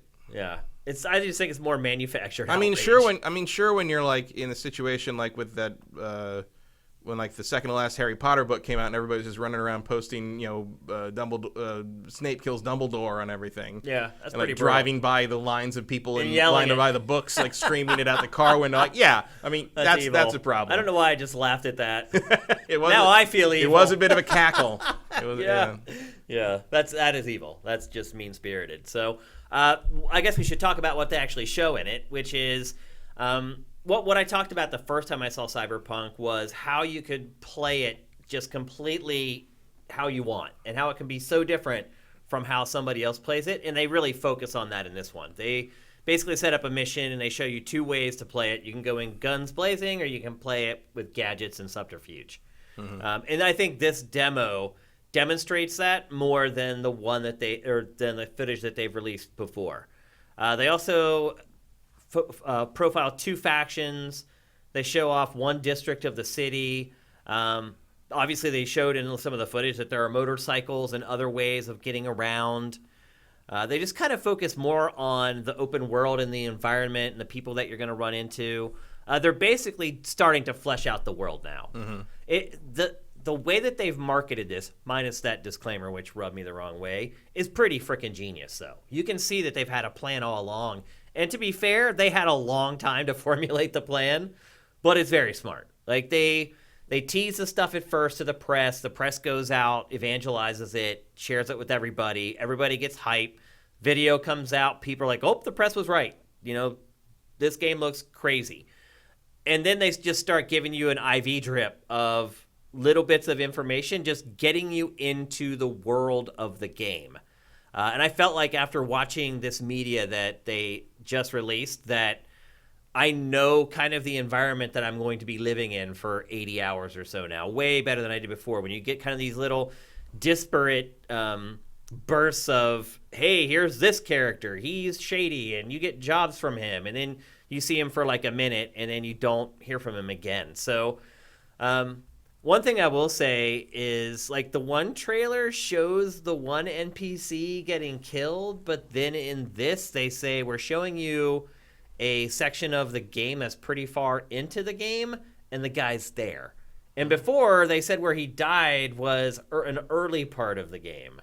So, I don't know. Maybe a lot of things, I mean, this isn't in the game now. What? The character creation stuff is different now. Oh, it is? They said, like, there's no male or female choosing. You just design the body and pick a voice and pick a pronoun, and that's who you are. Interesting. So there's no, like, binary, like, male-female gender choice now. So there's going to be they're clearly tweaking this as they go. So who knows what's going to end up in the final. Well, the last time we talked about this game, quite a while back. Monofilament whips. Yeah. Last time we talked and about the whole this thing game, with, like, the no third-person cutscene announcement. Yeah. Which is weird because we've already seen third. Yeah. What I actually think that is I think that they need to do that to get it done in time. Probably. And I would not surprise me if like later on when we get like the inevitable game of the year enhanced it editor, has has third-person cutscenes added in because those take time. Yep. But this definitely shows the flexibility of the game. It shows off the world a lot more. I don't really feel like I need to see much more of this game. No, this I mean point. I not that I would intentionally go feel a like media blackout or anything, but frankly, I was in the instant they showed the title, in 2012. Like, right. It's just like, whatever CD Projekt Red makes, I will play. Based on this IP. Even Thronebreaker, which I feel like I'm the only one who played. You can't win them all. I like that game, but like it was maybe not what people expect. I would really be curious to see the pre-order numbers for this game. Like, probably really curious. Pretty good. Look, it's hyped through the roof, but in conjunction with the fact that pre-order numbers are way down, it would be interesting to see how many people have taken the plunge on this already and are just all in. I don't know. It's got a long way to go until really the release date is imminent. Yep. I feel like most of the pre-orders right now would just be for people for the collector's edition. How do you like the glitching while you're playing the game? I don't mind it. Like, I'm sure you can improve that. Like, I bet that's an upgrade. Something you can upgrade to get rid of the stability over time. or visual stuff or something. There's, Cyberpunk stuff there's always some way to tweak something to like make it work better, or like that kind of thing. I'm sure there's a way to lessen that. But I do enjoy that one of like kind of the it's almost like screen tearing is a feature in this game. Yeah. That's kind of what it is. To me, it could get distracting if it is like all game long. When you're in combat, you're getting these weird tears and glitches. I'm sure there's some story-related thing. Yeah, I bet you can get better eyes or something. Yeah, maybe that's what it is. Maybe one of your eyes is malfunctioning at that moment or something like that. Who knows? But I trust CD Projekt Red to get it right. Yeah. If there's a handful of developers that I would trust with stuff like that, they're definitely one of them. So for sure. And I don't need to see it. It's kind of like how like a lot of the Zelda stuff. It's like I'm fine. I'm gonna play it. You got me. I'm good. You don't Done need to. Deal. But because this isn't based on a big IP, do you think it's been the right? Because that's why I'm saying why I'm curious to see the pre-order numbers for this, because it's not an existing IP. The Witcher had 2 games before The Witcher 3, had built a fan base. But except The Witcher 3 was exponentially more popular than those first two games. Like, yeah. Oh, yeah. Like, for sure. Literally millions of people who have played The Witcher 3 have never touched 1 and 2. Yeah, but the two sold. I would never tell them to touch 1. 2 sold anyway. very well, though. 2 sold well, but it did not sell like Witcher 3. Right. But it still had 2 games to build a fan base before kind of they delivered their opus. Sort of, but I don't think that fan base was particularly relevant to Witcher 3's runaway success. It was the fact that it was a really good game. I'm just trying to think of games that have sold, say, over 10 or 15 million units that weren't based on an existing IP. It's hard to find. Might have to look. I mean, Splatoon. Yeah. Well, the first one didn't sell over Nintendo does 10 it pretty often, frankly. And like, I mean, the other thing is like Cyberpunk may not be a known IP, but it sure is a known thing. Yeah. I mean, you don't need to tell someone it's a what known Cyberpunk style is. or setting. Yeah. And I mean, it's handy that the IP is called Cyberpunk because it is what it is and it does what it says. So I don't think you need to worry about that too much. Also, like, I mean, Sessler was tweeting with his data company during E3 about how, you know, the number one game that everyone talks about all the time at all times online is Fortnite. Yeah. And when this thing was in the Microsoft press conference, mention and discussion of this game was 4 times what Fortnite was. The And Keanu Reeves never thing happened before. was a stroke of genius. Keanu Reeves, and that broke into the mainstream press and became a whole thing. I would say there may be no more effective way of getting an unknown IP out there. I mean, it's an advantage that the name of the IP is a genre that people people recognize, and now they've got. I mean, they got Keanu Reeves in it, who was the star of the most popular cyberpunk film ever made, The Matrix. Yep. There is no better way to synergize anything they're doing here. I mean, and some of it was luck, like the fact that Keanu thing took off, the fact that Breathless interaction happened is pure serendipity, but it still happened and it counts. I mean, I don't think this game could be in a better position right now. And we'll see how they play it between now and March. There's a lot of time between now and then. Who knows what their plans are?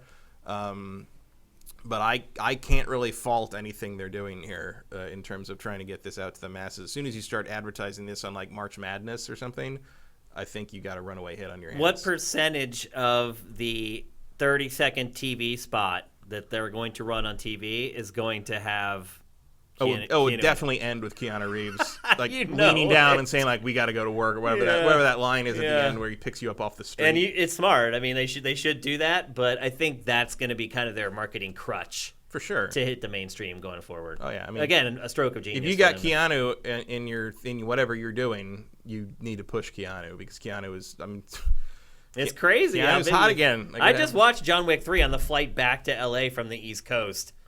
And it's going to keep going because Bill and Ted 3 is next year, and he just turned 55. Just had a birthday this week. You can tell in John Wick 3, like he can't run anymore.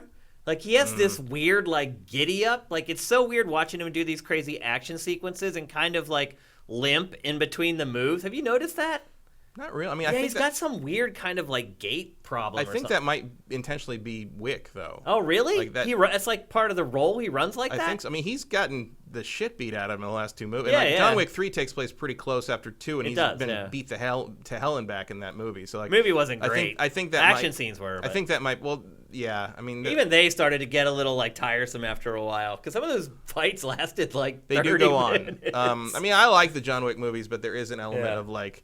They are not there for the story. They're being made by stuntmen and people who love action scenes to do like the best imaginable action scenes. Really gory too. And the rest of it is sort of just there to like, as a framework to hang those things on. And I'm fine. I mean, it's like the Raid.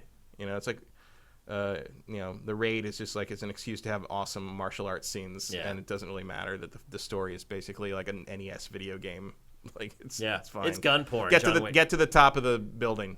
Yeah. Go like that's fine. Yeah, right? I get it. Yeah, so yeah, I think I would put it this way: I would certainly not argue with being on the receiving end of Cyberpunk's revenue. Oh yeah, at this point, like I think they're going to do quite well. Yep, absolutely, and they're going to have such a huge installed base. Them putting it out right at the end of the gen. Right before the new gen. Yeah, and then to be forward compatible with the new gen stuff and have another reason to play it. Yeah. And like Gonna do well. I bet you that'll coincide with whatever update with the multiplayer they do, and like. Which we forgot to mention. Yeah. They just confirmed that when the last time we multiplayer talked, will come. It is coming. It's coming after launch, but which I said like. The last time we talked about it, they had said that they were like focus grouping it and like working on ideas. Well, I guess they've come up with an idea they're happy with, and it is going to happen. They're going to have multiplayer eventually, but it's coming after launch.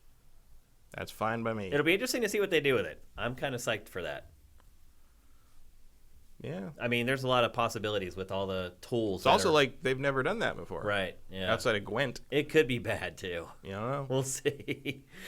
All right, let's move on. We're going to talk next about Resident Evil. It leaked out last week actually didn't leak out. Capcom kind of announced it with a teaser website that a brand new Resident Evil game is going to be shown at Tokyo Game Show. In fact, it's going to be playable at Tokyo Game Show. Basically what they're calling it right now is Project Resistance. So maybe it's Resident Evil Resistance or whatever. So we thought it was a remake of 3. What'd you say? Or there's a remake of 3. Oh, that's true. Actually, I didn't even really think about that. It's kind of like people working in a, you're sort of a resistance against Umbrella's forces and on the ground and on the street in that game a little bit. So they launched a teaser website, and there was a link to a YouTube page on the website saying, "Go here to watch the trailer when TGS kicks off." Well. People went into YouTube and somehow got like into the back end of YouTube and data mined thumbnails from the video. So there are actually 4 screenshots from the game that have leaked out, and we have them ready to share with you guys. So there's the first one. What does that tell you?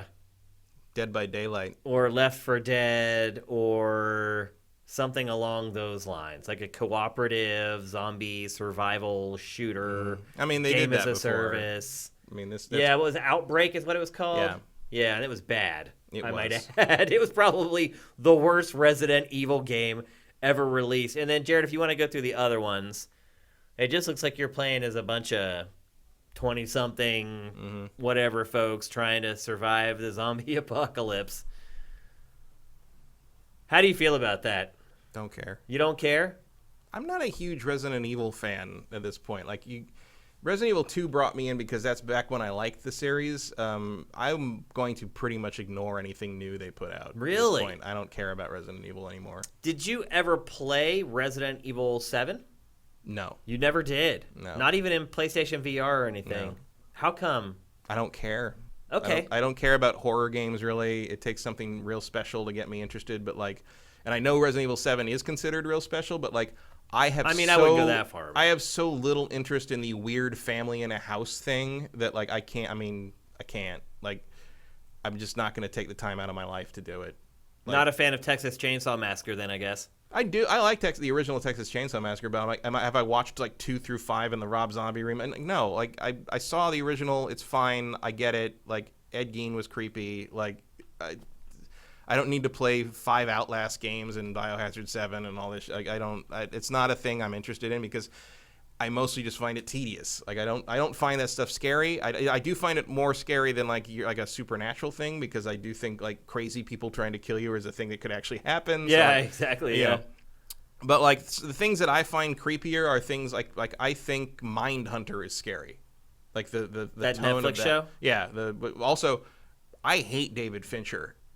Really? I think the only 2 good things he's ever made are Zodiac and Mindhunter. Interesting. And they're both true crime serial killer he's at his best doing that because he can put you in that room with that guy they're interviewing to talk about what serial killers are and what they do, and it's scarier than anything you could possibly show me.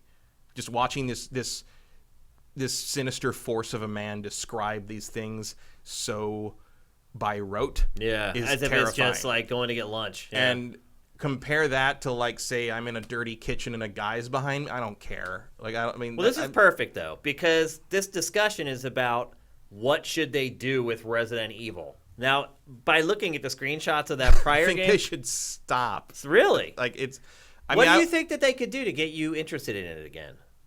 You could remake 3, I guess. Besides remaking the old ones. I don't know. Are you at a point in your life where you just don't care about horror games at all? You have no Pretty interest much. in them? I mean, very rarely does a horror game come along that I have any. What if they made it like Interesting. Dying Light? An open world kind of thing. I mean, I guess, but you know what? I'd probably just rather play Dying Light 2. Because you know what Dying Light 2 has? Chris Avellone. Mm. Like, I'm just going to flat out assume that anything Capcom does with Resident Evil is not going to be as well written as something Chris Avellone writes. Oh, yeah. I mean, that's a pretty safe assumption. And if Dying Light 2 didn't have him on it, I would probably be much less interested, despite how much time I spent playing Dying Light 2. But although, again, the reason Dying Light was appealing to me was not the horror aspect. It was what I was doing. Open world, parkour. Yeah. And part of the thing with like Resident Evil where part of the horror is how shitty the game controls. No. Well, I think Like, we'll don't. both agree that that's something that should be fixed. I mean, that's one of the reasons I like the Resident Evil 2 remake so much is it doesn't lean on that. Yeah. You know. I mean, I would... That's why I like 4 so much, because it doesn't lean on that. It lets you have aiming control. It lets you, you know, it puts the character fully under your control, and at almost no point in those games do I feel like I got killed or got hit because the controls were like struggling against me. It's my fault, and I accept. But every time they give you full control like that, you generally the thing that I don't find scary about horror games is the fact that you're going to get out of it. Like, you have the tools to overcome whatever situation you know that you're it's in possible to survive because it's a video game. Right. Like, you know, movies are more effective in that regard to me because anything can happen. You know, Psycho, you can, you know, that was one of the reasons Psycho works is because you think this person's the protagonist and then they die 2/3 of the way through the movie and you're like, wait, now what? Like, what? You know, like you can swerve that in a way that most games are not going to try to do. Frankly, I find something like Until Dawn a more compelling idea. I don't find that a very compelling game because I don't think it's executed particularly well. But that idea I think is interesting because it lets you do anything. No one's safe. Anything can happen. Like, it's not really up to you how you're controlling it or what you're doing. It's more about like an interactive story. I think that's interesting. But playing yet another Resident Evil game, I don't know if that's in the cards for me. But I mean, it could be any. I mean, I'm not going to say anything they could come up with wouldn't be interesting. Also, like, wow, I'm over zombies. Like, yeah. I don't know if that's just because Walking Dead just went on and on and on and just like drove it into the ground. I'm just sick of it. But like, I don't care about zombies. I know Resident Evil's more than that. It's like weird creatures running around with giant dagger tongues and the tyrant stuff. And I do enjoy the Nemesis. I've kind of reached that point with zombies as well, like, because both the Walking Dead shows now are pretty much complete trash. Yeah, I mean, I enjoyed being chased around by the Nemesis, by the tyrant in Mr. X or whatever in Resident Evil 2 remake and all that. I mean, Mr. T would be awesome. Yeah. He chased you around a mansion. That's a horror game you would play. Yeah. Well, what was somebody did a mod where it was Shrek? Yeah, that's right. And then they did the other mod where it was they just, instead of the creepy music, they had it play X Go and Give It To You. Yeah. Which is like, that's awesome. Like, that's great. That's on par with that's when modding goes right. That's on par with when they replaced the dragons in Skyrim with Randy Savage. Yeah, that was great too. Oh yeah, like yeah, awesome. Well, look, I do care about Resident Evil, and I will play the next Resident Evil, and I did play Resident Evil 7. Even if it's like a multiplayer, like Left 4 Dead sort of. Well, I mean, then I would just play it because I have to. Because you have to, right? Look, what I'm seeing of those screenshots, to me, that's not Resident. That's not going to be Resident Evil 8. I mean, those screenshots. That's going to be another spin-off. Those screenshots really make me feel like you're looking at like a Dead by Daylight clone. Yeah, I was really disappointed when I saw those screenshots. I'll put it to you that way. No one in Resident Evil should ever have a Letterman jacket. Yeah, I mean, when I saw these screenshots, I was like, oh, they're just trying to cash in on. Yeah, they're making their version of World War Z because they see. Look at what World War Z did. It sold like crazy. Like. I don't blame Capcom for doing it. Like, if you're a company, you need to make money. You need to turn a profit so that you can keep making the games that I care about. But here's so if it is like a World War Z style thing, is that going to be more interesting to you than, say, the Rainbow Six zombie game? Because I feel like that Rainbow Six zombie game is probably got better mechanics. Probably not. I probably would care more about the R6 game. Yeah, because the gameplay will probably be better there. Exactly. But I don't think that. Like, I don't know if this is an arena that Capcom wants to compete in. Yeah. You know what I mean? The money arena? Yeah, but I mean, like, the more are in there, it's like, would you want to make a Battle Royale game now? I could see Capcom doing that. Yeah. I mean, absolutely But could. I feel like that market is just like, why would you scrabble for that piece of pie when so many other people are already on it? Yeah. It's just like, you know, it feels like making another Resident Evil game that's more of a standard Resident Evil game. Not a standard, but like building on what 7 did maybe. would be a smarter move than trying to cash in on the latest multiplayer fad. But like, hey, I don't run a game company, so what do I know? I think the sweet spot for Resident Evil, for me anyway, was Resident Evil 5. 4 was close, but 5 gave you a little bit more options as far as like hand-to-hand and melee stuff, and it wasn't quite as canned. I'm not saying that it's the best Resident Evil game ever, far from it, but I think as far as, for me, the sweet spot of the gameplay and what you're doing, that kind of hit it. Like, I liked Resident Evil 7 a lot, but the first-person view that you played in guaranteed that the melee was going to be weird and awkward. Yeah, it just does. My problem with 5 was I didn't like that. Basically, to have fun playing that game, you have to play it co-op. Yeah, I mean, I could go on a tirade about the problems with RE5, but Resident Evil, I am very doubtful that Resident Evil will ever top 4 for me. And I know 4 is like kind of. I mean, it's still my favorite. They made it actiony. They made like, yeah, good. Like I like it. Played like a good game. And I think I played that game 7 or 8 times to completion. Like, and it was still creepy and scary. Like still they didn't works, completely abandon that aesthetic or anything. But it also like doubles down. I mean, look, the monsters, the big monsters in Resident Evil are not scary to me. They're just gross. Yeah. And like, that's fine. Like, it doesn't have. I mean, I find very little scary. I mean, one of the only games I do think is even moderately scary is some of the Silent Hills. Yeah. A couple of the early Fatal Frames, I think, are pretty scary just because they force you to look through the viewfinder, so you're constantly in first person and things are jumping in your face. I'm like, they're just jump scares, but like, yeah, they got me. Fatal Frame 2 got me a couple times. Like, I'm not gonna lie. Resident Evil 2 got me once when the tyrant comes through the wall, like made me jump. Silent Hill got me once when you fight the lizard in the basement. And then like I'm like, okay, and like you get the notes and you know you need to shoot it in the mouth when it opens his mouth. You're like, all right, open your mouth, fucker, open your mouth. And then it opens his mouth and it's just like the head unfurls and it's like 10 feet wide. Yeah, I'm like, don't open your mouth. Like, close it up. Yeah.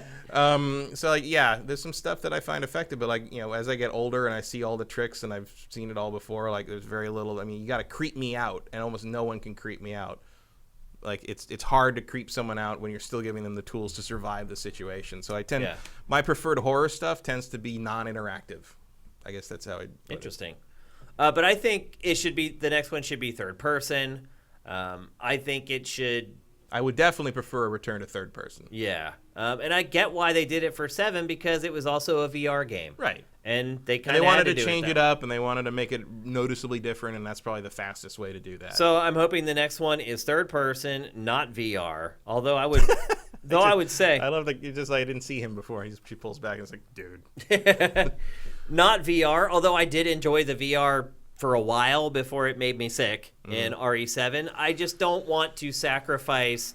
I'm never going to play the whole game in VR. So to me, I don't want to sacrifice the viewpoint for the entire game for a novelty that I'm going to mess around with for a couple hours. I would prefer to play the game in third person. I think the sweet spot as far as combat and gameplay was RE5 ahead of the RE4 stuff, plus a little extra. As far as structure is concerned, like I'm okay with the old school structure. Like I think Resident Evil 2 proved that to me, the remake. Where I was like, you know what? Just being kind of in a claustrophobic Metroid-like environment, I think it works best for it. Although 4 maybe that's why 4 is so good. It kind of strikes the perfect balance in between the indoor and the outdoor stuff.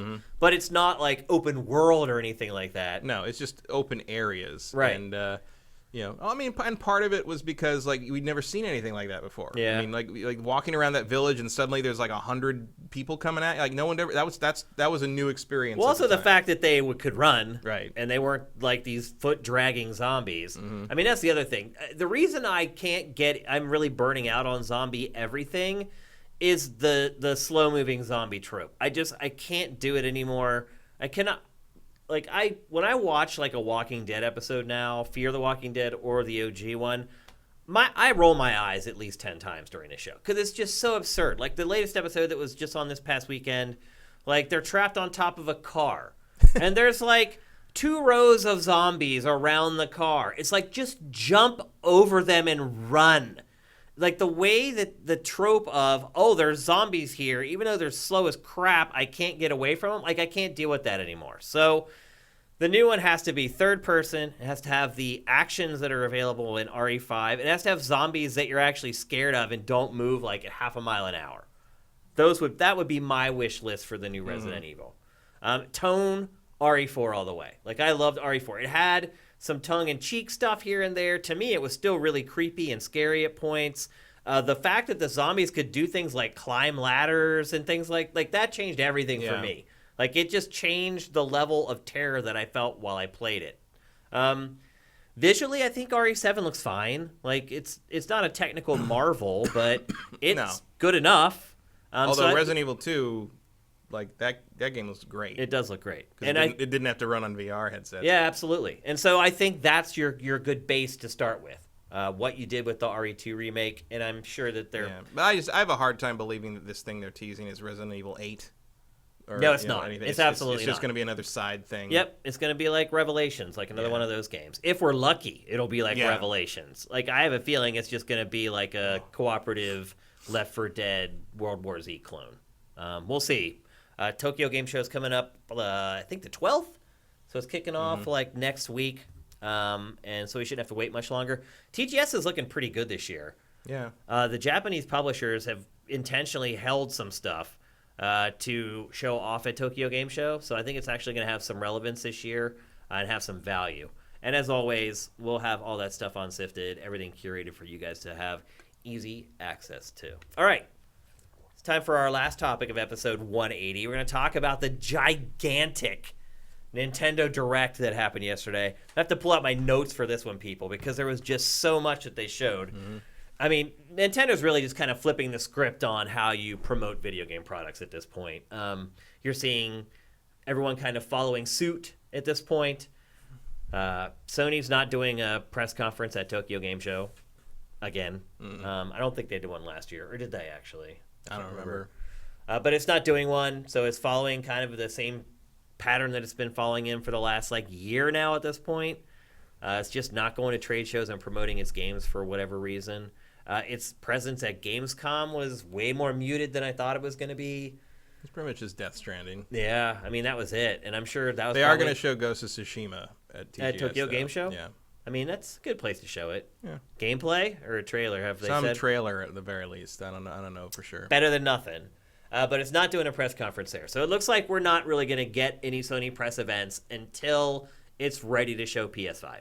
That's pretty much what we thought was going to be. But, I mean, it's all shaken out now to go exactly that way. So Nintendo kind of set the precedent for everyone else, and now we're seeing everyone else just kind of replicate these directs. But they are the OGs, and they still do it better than anyone else, and I think that was proven yesterday with this almost overwhelming Nintendo Direct. 45 minutes long.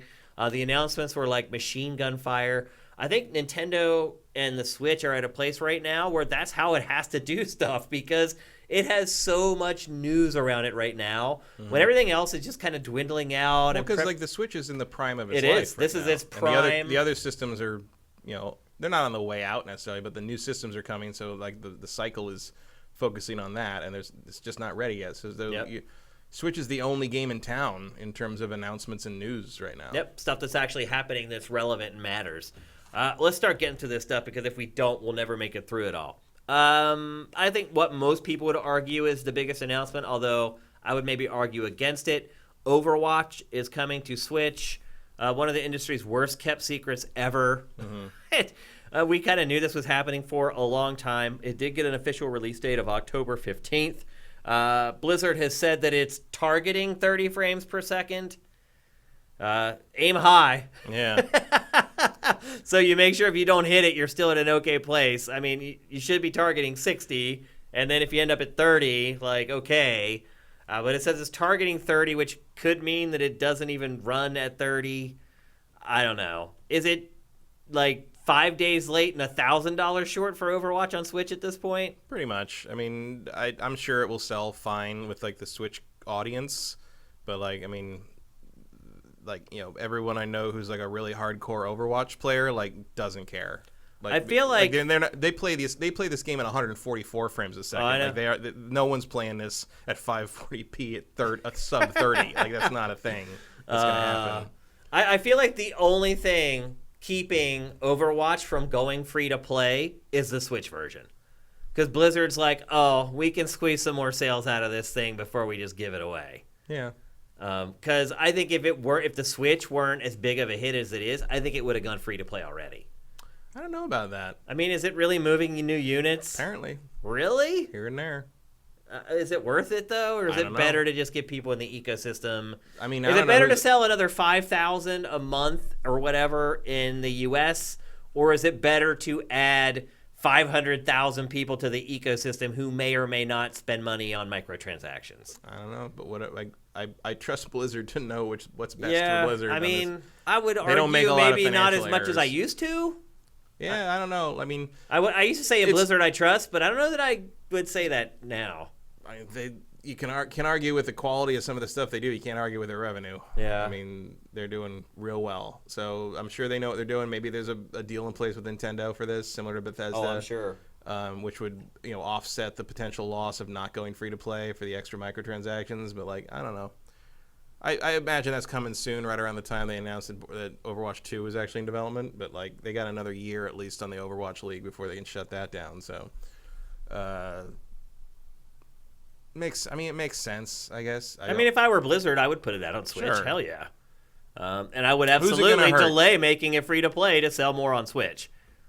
But I think probably in a year's time when the Switch version isn't selling anymore either, then it'll probably go free to play. Yeah. Are we ever getting Overwatch 2? It's like Blizzard's just managed to string this along for so long. There's no reason. Yeah. It's only been 3 years. Has it been? I think it's been. Was it 2016? I think so. Yeah. I can check real quick. And we have our PC up here. Last 3 years have seemed long. Because so much has happened, honestly. Let's see. Yep, May 24th, 2016 was when it came out. So it's not that old. Yeah, I guess it's 3 years. Yeah. For a Blizzard game, it's practically a toddler. I mean, for most games, that's ancient. I mean, yeah, but not for Blizzard. But not for Blizzard, and not for 2019 when we have games as a service. Games just live that long. Although this is the king of it. Yep. 3 years, even for a game as a service, is a long time.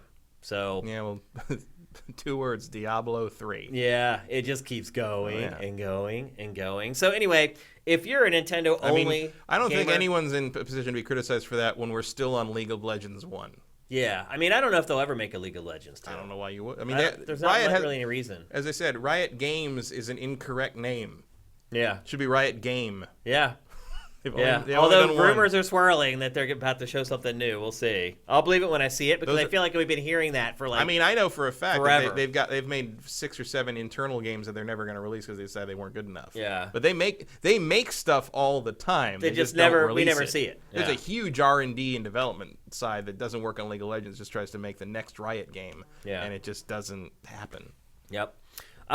Next up from the Nintendo Direct, I would argued that this would be the second biggest story, but I have a feeling for most people it wasn't, and that is Terry Bogard is coming to Super Smash Bros. Ultimate.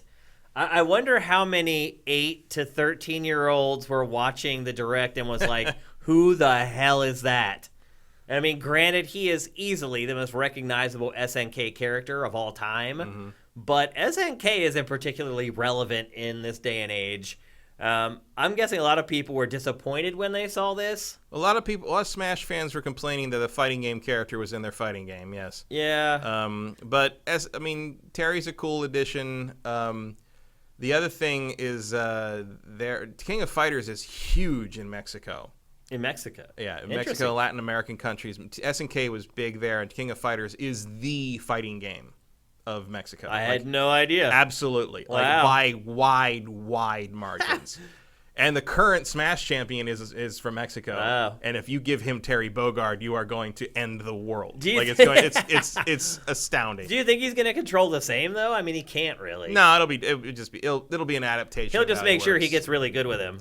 But I would definitely think so. Yeah. I think it's if you're talking about adding just kind of having Smash Brothers be a collection of iconic characters in gaming, might as well. Yeah. He's a cool inclusion. Are we seeing the law of diminishing returns though at this point where Nintendo's? I mean, it's crazy to say, but starting to kind of run out of characters to put in it. No, not at all. Part of this I think comes from the fact that the Neo Geo stuff is so prominent in the eShop. Yeah. Like there've been a lot of Neo Geo stuff on the Switch, so clearly their relationship with SNK is good. They announced that there'll be more DLC characters coming. Like that part of the backlash on when this leaked that this was what was going to happen, that this character they're going to put in was that we've only got 2 characters left and this is going to be one of them. That's a waste of a character slot. First off, it's not. Shut up. Second, they announced there's going to be more DLC characters coming, so clearly they're going to keep going. Like they have more to do, it's fine. Like I guarantee there's more to come. Well, Nintendo did announce that there are more DLC characters. If you think Terry Bogard isn't iconic enough to be in Smash, it's like, dude, when Melee came out, they hadn't released a Fire Emblem here ever. Right. Yeah. And they had 2 Fire Emblem characters in it, and true. I was like, who the hell is Marth? Like, Yeah. I don't know. Or you think Earthbound? Come on. You think more people? I promise you, more people have played King of Fighters Earthbound than more played so Earthbound. than Ice Climbers. Yeah, Ice Climbers is. That's the thing. Is like if you're talking about something's old, so it's iconic. You're in Ice Climbers and Kid Icarus territory, and King of Fighters absolutely qualifies in that regard. Yeah. There've been King I of don't have Fighters, a problem with it. But there've been King of Fighters games for a quarter century. Like you can step down. People like us know that, but yeah, but King of Fighters is a current thing. Like you see. They put out that game about 2 year and a half ago. Yeah, it's been 12, 13, and 14 like involved in the last couple years. If you follow fighting games at all, you know King of Fighters is. And if you are in Latin America at all, you absolutely know what King of Fighters is. And honestly, the Smash market is bigger than just North America, bigger than just United States and Canada. Like you can put out stuff that appeals to other people too. And the King of Fighters fans are over the moon on this one. Yep. So I think that's cool. I think. And Nintendo did say yesterday more characters are coming. More coming, so that if you didn't get whatever you wanted to be, and you see people that are I want it to be Shantae. Well, sorry, Shantae is already in the game as an assist character, as a sticker or whatever, so you're probably not. Yep. Like if Shovel Knight... Have they ever done that? Have they ever had an assist trophy turn into a fully playable character? Not that I know of. Yeah, I don't think so. From game to game, yes. From the same game, I don't think so. Yeah. I am interested to see if they continue the trend of having all their DLC characters be non-Nintendo, be third-party characters, because other than the Piranha Plant, they've all been new. And that's party. That's cool if you want to kind of turn it into a celebration of gaming in general. Like that's how you get Master Chief in there. Yeah. Well, there's rumors flying that Sony's working on another All-Stars Battle Royale for PlayStation 5.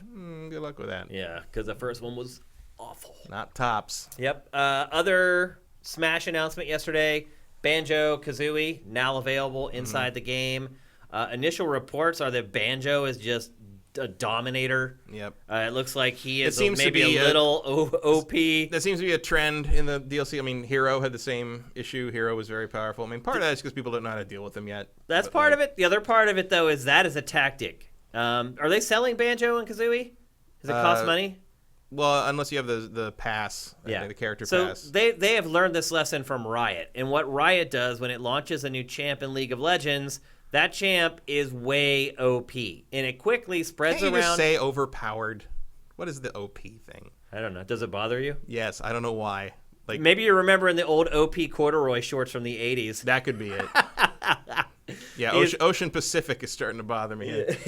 Banjo's so Ocean Pacific, man. He is wearing shorts. They might be. If you're in the community, the League of Legends community, that's just what they say. So because you don't want to type out overpowered, but we're speaking aloud. Yeah, you can just say overpowered. I don't know. It's just what people say. Anyway, and what they do is they make those new champs overpowered so that people buy them, and then they pay for them, and then when the sales rush is over, they nerf them so that they're okay for competition. Mm-hmm. And I'm guessing Hero is getting banned a couple places already, at tournaments and stuff. Yeah, I don't know if that's necessary, but it does happen. Meta Knight was banned for a long time. Well, see, they have a way to fix that with League of Legends play, because before a match starts for official esports play, you can ban champs. So you can pick the champs that you don't want to have a part of the match. Mm-hmm. So that lets you, if there's a character that's way overpowered and everybody knows it, you can just eliminate it from the match when you get to choose the characters that you want to take out of play. It's mostly for a strategy. If you have someone on a team that's only good with one champ and you want to hamstring that team, you can take that champ away, and then that one player on that team is screwed. So But anyway, they do use that tactic to get people to pay for the characters at first, because you got to remember, League of Legends is free. The only way they make money is when people buy skins or they pay for new champs. I don't know if that's really in play on Smash Brothers, though. Like, you don't think they would do that to get people to buy Banjo? I don't think that's going to convince people to buy Banjo nearly as much as the fact that it's Banjo. Yeah, well, for sure. But like, for people who don't care about Banjo, though, we don't care about those people. But there are people who are young who don't care about Banjo-Kazooie. Yeah, but Smash, like we do. The Smash thing is like you want all the content. Like, yeah, I mean, it's pretty obvious. Like, I don't think you need to like make something hard to deal with in tournaments to sell it to anybody. Like, the tournament players are all going to get all the content anyway because they got to learn how to play against it. They're all going to play as Joker anyway. Yeah. I don't think that's real. I mean, I'm sure that's why League of Legends does what they do. I don't know if that's really Nintendo's strategy here. Part of it might just be a lot of this stuff's very hard to balance, especially in a fighting game versus like, you know, a League of Legends game. And sometimes you just don't learn this stuff until you let the community at this thing and you find all these infinite combos. I mean, you know, that would happen with games, even people as good at this as Seth Killian worked on, where you're like, as soon as it hit contact with the community, in 2 days they had like, oh, you can do this infinitely and this is broken. And it's like, well, why didn't you find it? So, well, because there's 10 people testing this at Capcom and now there's 10 a million people yeah. play. Yeah, you're going to find some stuff. So I'm sure that's part of it. And as long as they're actively on top of it, you know, it'll be fine. For the record, that is absolutely true of Riot. I'm sure that's, I've been told by at least 3 former Riot employees that is their tactic to generate revenue. Also, maybe part of it is I don't want to believe that Nintendo would use Riot-style tactics, but like, they are a business. Yes, they are. But if they if they were like that, I think you'd see some more ruthless behavior in their mobile games, and it's just not there. That's a good point. That's a really good point. Let's see. Next up, this was kind of a shocker to me. Xenoblade Chronicles, the first one, is coming to Switch. It was a shocker to me because it's the best thing they announced in the whole Direct. I mean, it's the best Xenoblade. Oh, it's the best RPG of last generation. And I'll take you one further. So it's been released for the Wii and the Wii 3DS. Wait, not Wii U? You could get the Wii version on the Wii U, like on the shop. Right. Like, it was basically the Wii version running on the Wii U. Yeah, and then the 3DS. And 3DS, which had to run on the new 3DS. The new 3DS only. Yeah. And is basically it damaged my eyes. Yeah. I mean, it's real. It's like, if you want to know, I mean, I love this game. I think this is the best RPG of last generation. I think certainly the best JRPG of last generation. It is by far the best Xenoblade game. It's not even close. I'm thrilled they're bringing it up and, like, you know, they're giving it a full, like, remaster makeover. The character models are redone. It means, like, you won't have to play it on Dolphin anymore to get a decent fucking image quality out of the thing. Yeah. Because it's gorgeous on the emulators. Yeah, like, it is astounding. I mean, the Wii, literally the Wii couldn't output a picture good enough to do justice to most of its games. Yeah, the GameCube, same thing. Yes. I mean, it's basically the same hardware. Well, yeah, but the GameCube had a better digital out. Yeah. Like, GameCube had better image quality in terms of video output than the Wii ever did. Yep. Which is why that's because the Wii was designed to be used with RCA cables. Right. Like, if you play it through the digital out on GameCube, Metroid Prime looks better than it does on the Wii. Yep, it's true. There's a almost a comb filter on the Wii versions of things that are just not there on the GameCube through the component out. But I'm super happy this is coming because it's phenomenally good and 2020. Yeah, so still by far the best open world in the Xenoblade series. Like, it's just exploring the place is really cool, and I'm just glad it's coming and more people are gonna get to play it. Because trying to play the 3DS version is like running your eyes over sandpaper. It's still a good game, but the system can't handle the visuals. Oh yeah, surprise! Yeah. It's the 3DS. Next up, this one crushed my soul a little bit. Tokyo Mirage Sessions Sharp FE is coming to Switch. Mm-hmm. This is a game that I have had sitting on my shelf, factory sealed, since it came out, hoping that one day it would be worth some amount of money, and now I can open it. Yep. Because it's being re-released on Switch. I mean, this is good news, I think. Yeah. I'm just being selfish. More and more the more stuff you can rescue from the Wii U, the better. Yeah. I mean, with this, you're basically at the point where, I mean, all you'd really need to bring in is the Zelda remasters and Wonderful 101. And That's all that's left. And I would be Wonderful pretty much 101 happy. really is the big one left. Yeah. I mean, I guess you could bring Devil's Third in, but no one wants that. No, let's just keep the value of that game high. But I was disappointed. Imagine how valuable it would be if it was good. Yeah, exactly. I mean, I was disappointed because I literally didn't open this game because I was like, oh man, that game sold like crap. I'm like, Well, there's actually, probably like a million of them out there. I guess I'd like to see Xenoblade Chronicles X make it over at some point. Yeah. The problem with Xenoblade Chronicles X is like it's so reliant on the gamepad. No, that's true. It would be pretty hard to do. But yeah, I mean, look, there's a touchpad on the Switch. yeah, but it's the screen. Yeah. And I'm not playing that fucker portable, so. Yeah, if you're having problems with your eyes before. For the record, though, Tokyo Mirage Sessions is a great game. I don't know if I'd go that far, but it is worth playing. You don't think it's great? I got tired of it around 20 or so hours in. I made it much further than that. But maybe it was the time that it came out. There wasn't anything else really kind of like it. I mean, I like the music and I like it, but it's like, and I think there was sort of a friction on this game where like it was the game that neither fan base wanted, you know, like because it's Fire Emblem and Shin Megami Tensei, and it was sort of like that wasn't really what we were expecting. I think people were expecting like a turn-based strategy, like Fire Emblem with Persona stuff in it, and it ended up being Persona with Fire Emblem demon cosplay, and it's like I don't care, and with like a lot of pop idol stuff, which like I thought the music was actually good for the most part, but like the pop idol stuff was what turned me off the most. It's bizarre, and like, but I just ran out of steam on it after about 20 some hours, which is 20 hours. Still is 20 not hours, yeah, it's not bad. Yeah, I played it much longer. But I'm glad it's coming because I feel bad for these exclusive games trapped on the Wii that nobody gets to play. Yeah. And it's better. And now that they're on the Switch architecture, it means you'll be able to carry them forward to future systems. So it's all good news. Yep. So I keep saying, no, wait, this is the biggest announcement. Because, again, this Direct was insane. But this probably is the biggest one as far as what fans were looking for. Yeah, I mean, this is a big deal to me because it's what I prefer. Yep. So the Super Nintendo is coming to Nintendo Online. Today.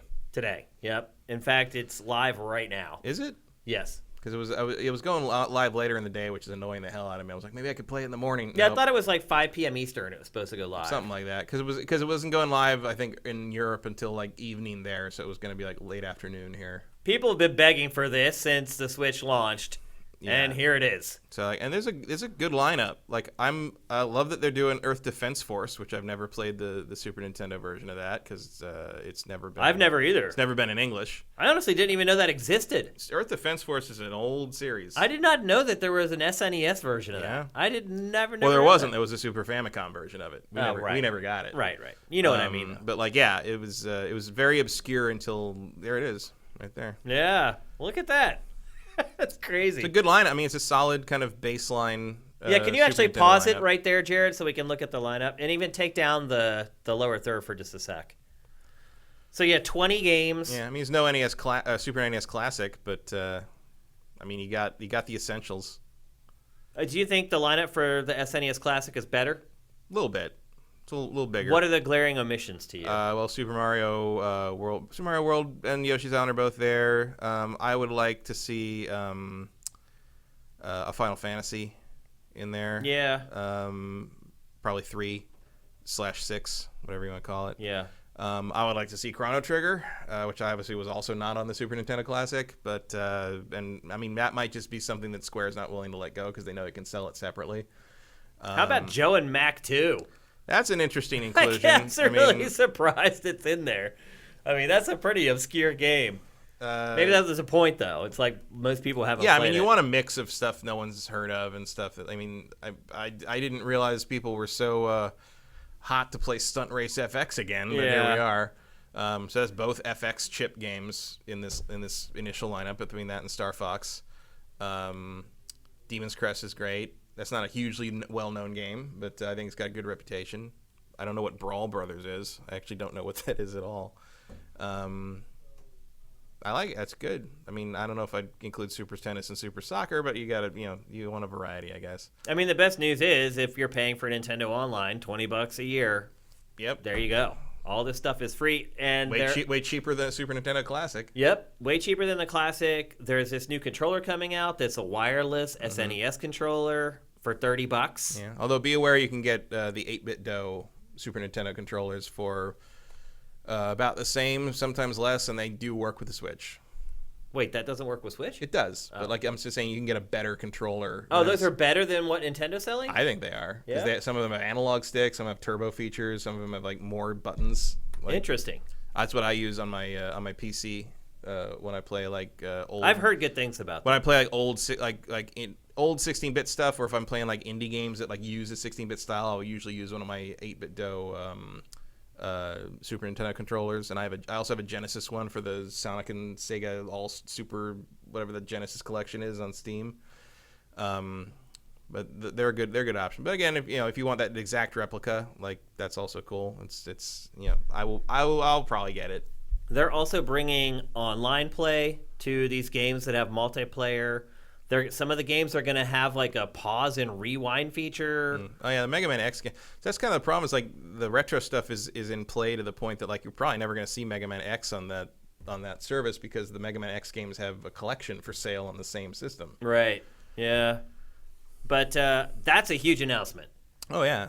People have been waiting for that for a long time. I'm hoping that this is it. Like this is what Nintendo is doing with Switch. I hope this is the end of it. This is the last Nintendo marketplace.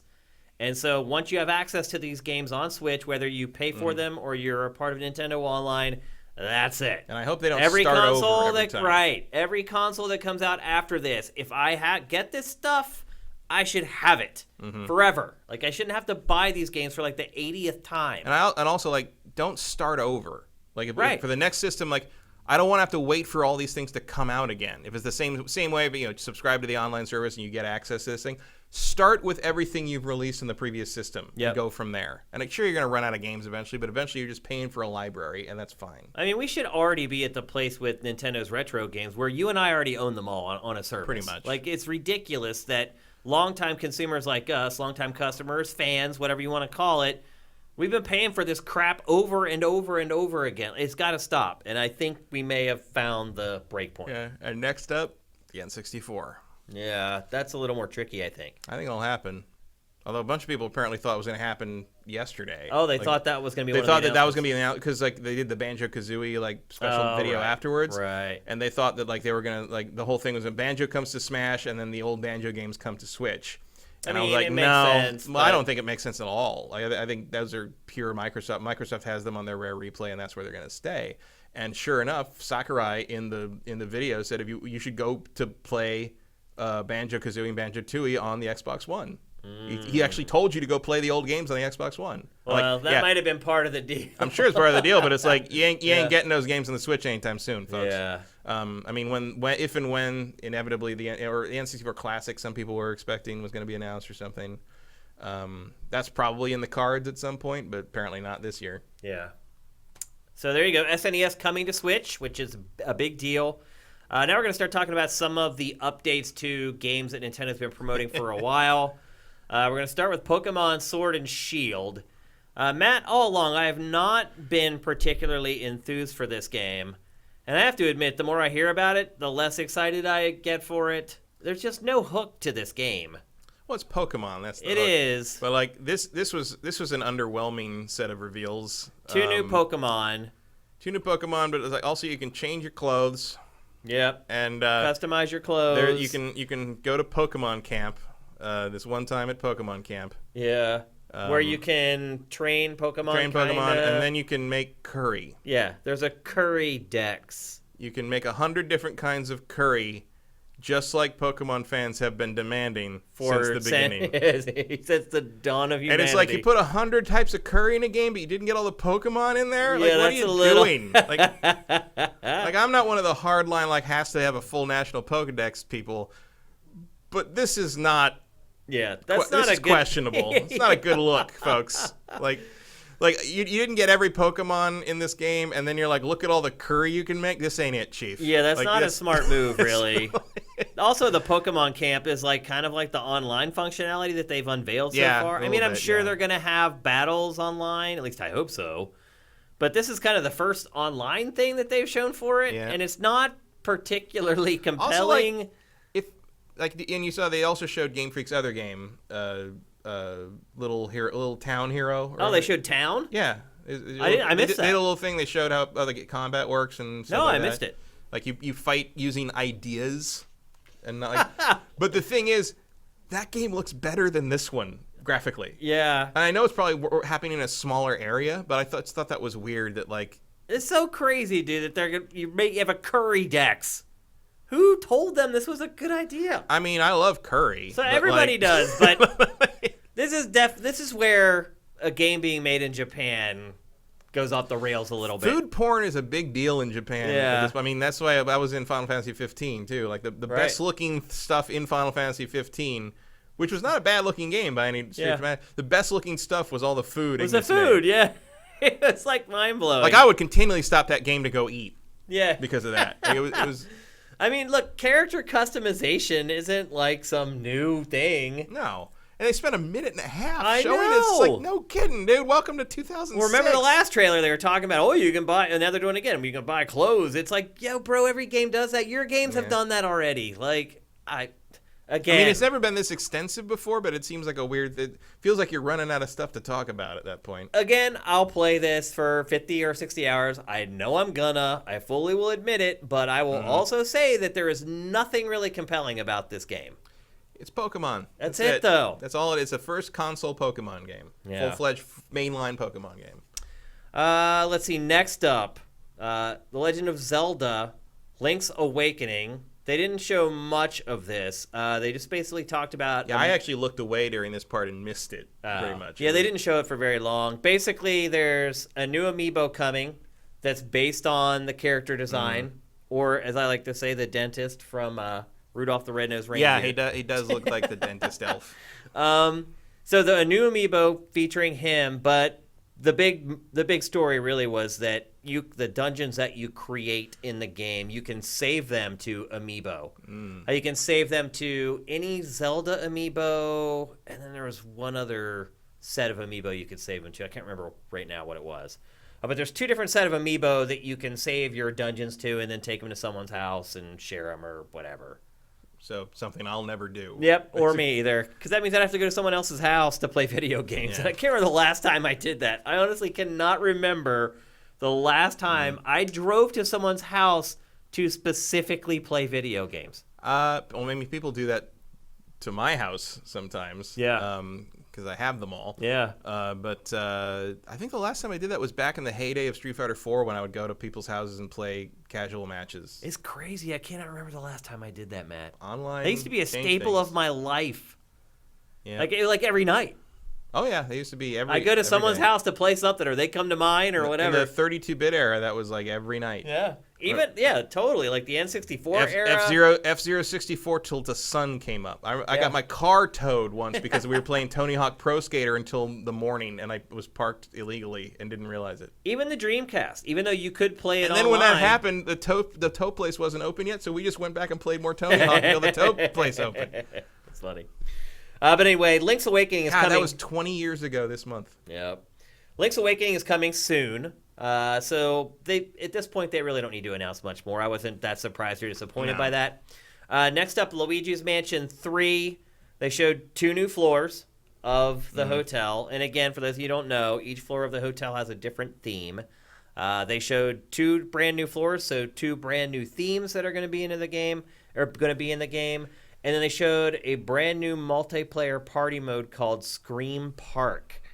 You can play it with 2 to 8 players on one Switch, but you'd have to bring extra all the Joy-Cons to make it happen. Do you think it matters that they have like multiplayer party modes for? Not to me, but I mean Mario. Do you think in general it'll help with sales? Do you think it matters?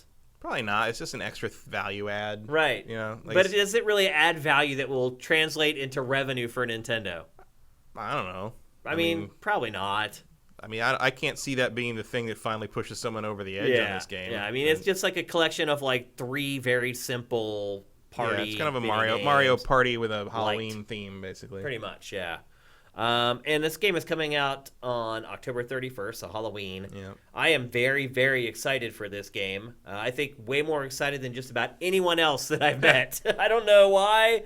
It doesn't seem to be resonating with anybody else. I mean, I played it at E3, so maybe that helped, but I'm way more excited for this game than it seems like pretty much anyone else is. And this is someone who reviewed the first one for GameSpot and then was mercilessly raked over the coals by Nintendo fanboys for about 2 years afterwards. So Did you only give it like an 8.7? I gave it like a 7.5 or something. That feels about right for the first one. Yeah, look, in hindsight, I think I nailed the score. But everybody else gave it way higher scores than that. Because the only thing they had to play on the system at the Yeah, time. and it was gorgeous at the time. Oh, yeah. I mean, I think this looks great, It too. is. Oh, yeah. This game. Did you see that one scene where he's vacuuming, Vacuuming up the fog? Yeah.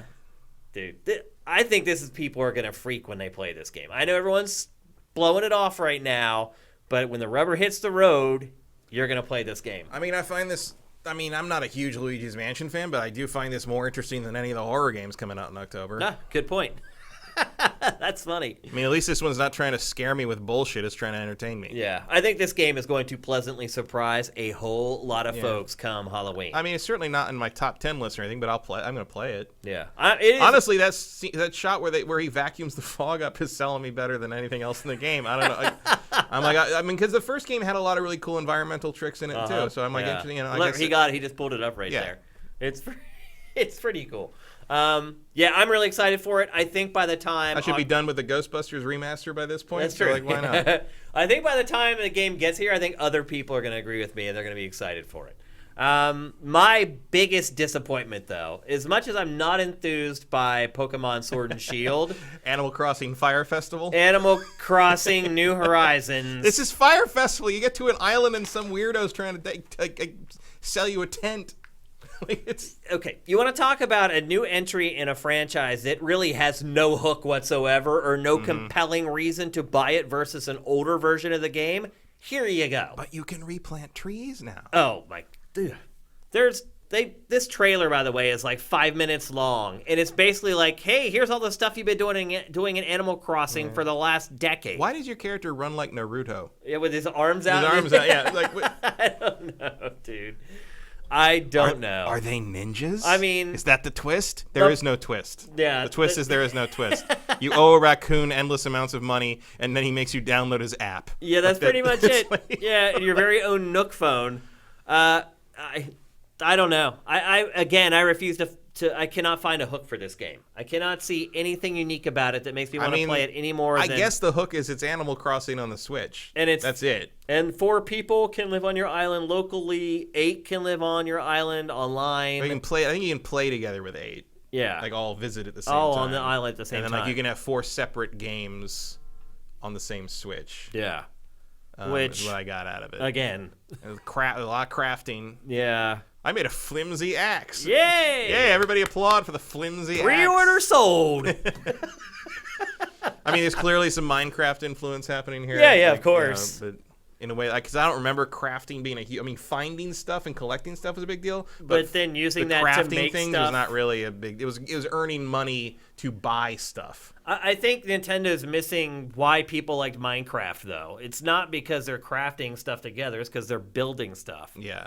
Being able to move the bench around is not the same thing. It's not the same thing as building something from scratch with a bunch of blocks or whatever. So, I also have really pissed off that this game is rated by the ESRB now. It's done. Like, this game could have come out this year, and instead they delayed it. The crazy part is... I don't know if that's done. I mean, they'll rate stuff. They rate stuff not necessarily on the whole game, but as like you submit... I mean... It has to be the final certified version, or the ESRB won't rate it. I don't think that's true anymore. Well, at the time it will be. Some publishers have gone back and got games recertified, but then it has to be rated by the ESRB again. Maybe. I mean, I feel like it's pretty safe to rate this one. E, mild comic mischief. Yeah, you're going to give this one an E10 maybe. I don't know what would have to do to get an E10. I can't even imagine what it would do. Ruthless capitalism. Tom Nook put this one over the top. That would be the ESRB. Ruthless capitalism and enslaving his nephews. That'll be what the adult content is. But again, I know I'm going to play this game, and I know I'm going to play it an unhealthy amount. Well, you have fun with that. Because you actually have bailed. Holy shit, do I not care about this. You actually have bailed on Animal Crossing. I've played still Animal have Crossing for many I still installments. play them. And the thing is they come out The last so one I played infrequently. the last one I played, I think, was the first DS one. Yeah. And the thing that pulled me in on that was because it had online finally. Oh, the leaf shaking. That was one of the new features that I picked up on. There's wind and the leaves. Oh, the leaves shake because of the weather. Yeah, wow. Weather and shaking leaves. Hey, if you want to see trees shake, just buy The Witcher for the Switch. Yeah, Because that's got the best tree shaking animations of the generation, I promise. Yeah. So, yeah. Which, by the way, oh boy, the footage of that. Yeah. It was like my eyes were going bad or something. Yeah, you're like, I know I need glasses. Oh my god, it's so, what am I looking at? So anyway, Animal Crossing on the same footing as Pokemon for me. I know they're going to be good. I know I'm going to play them. I'm just not excited for either one of them. And then came the big deluge of third-party announcements from Nintendo, and it was a deluge. We're not even going to include them all. I just kind of included like the really big ones. The biggest of all is Rogue Company. Is it? Well, it's not. Maybe. Holy, because wow, did that just not register with me at all? I mean, I know it's a battle royale game or whatever, but it's like, woof. It's a battle royale game. It's not just a Switch game. It's coming to all platforms, although it was debuted in the Direct, so I think people initially thought it was a Switch exclusive. God, It's not. Why don't you just start calling these games, we're not Fortnite? Yeah.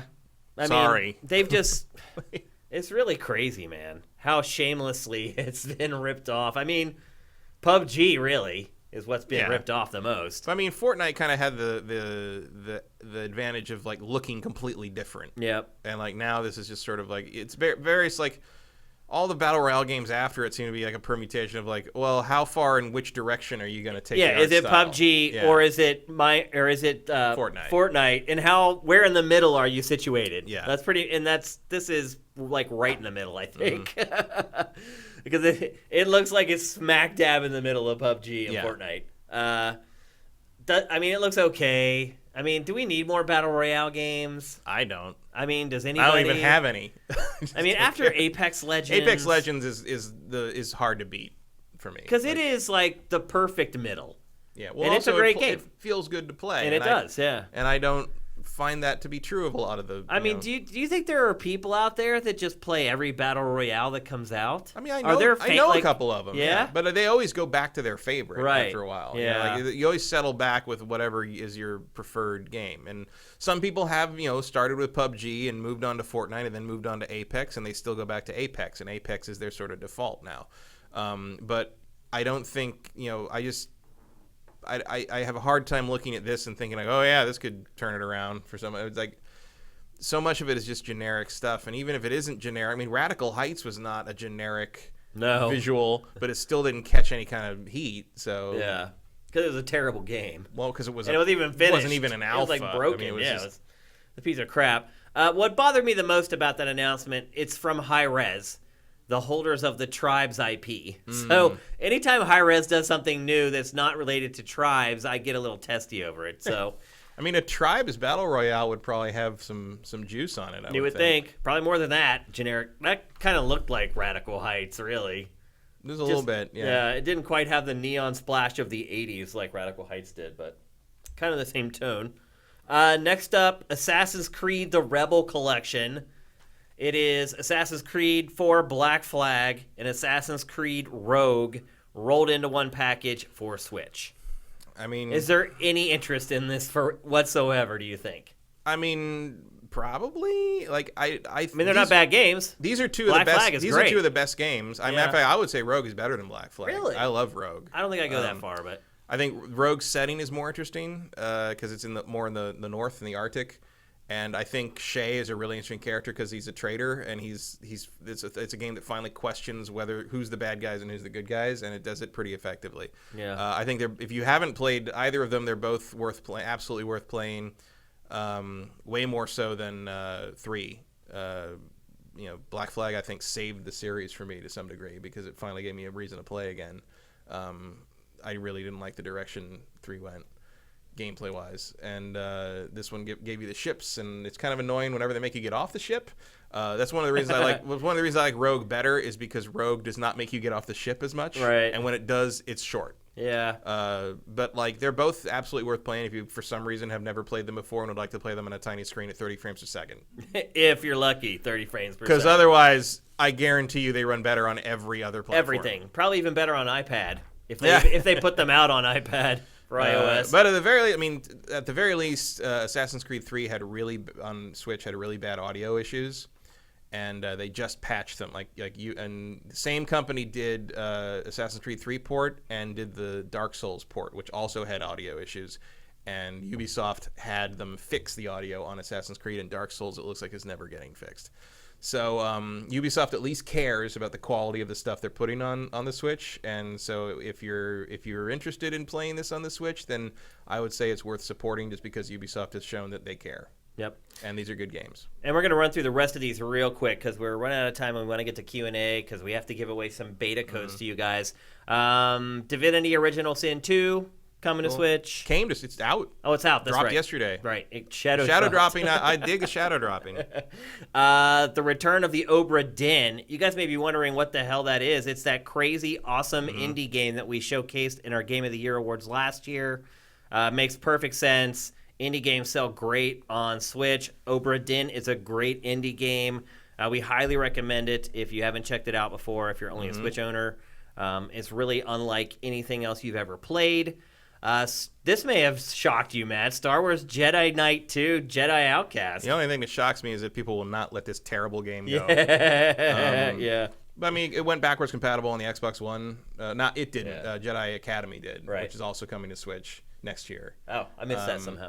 And but I mean, I hate this game. I think it's terrible. I think Kyle Katarn is a complete waste of a character, and I wish they'd just let the EU die. There are people who think that they're pushing this again because they're going to bring Kyle Katarn back somehow, which I guess fine if you need a Jedi who looks like Alex Trebek. He's probably the only option.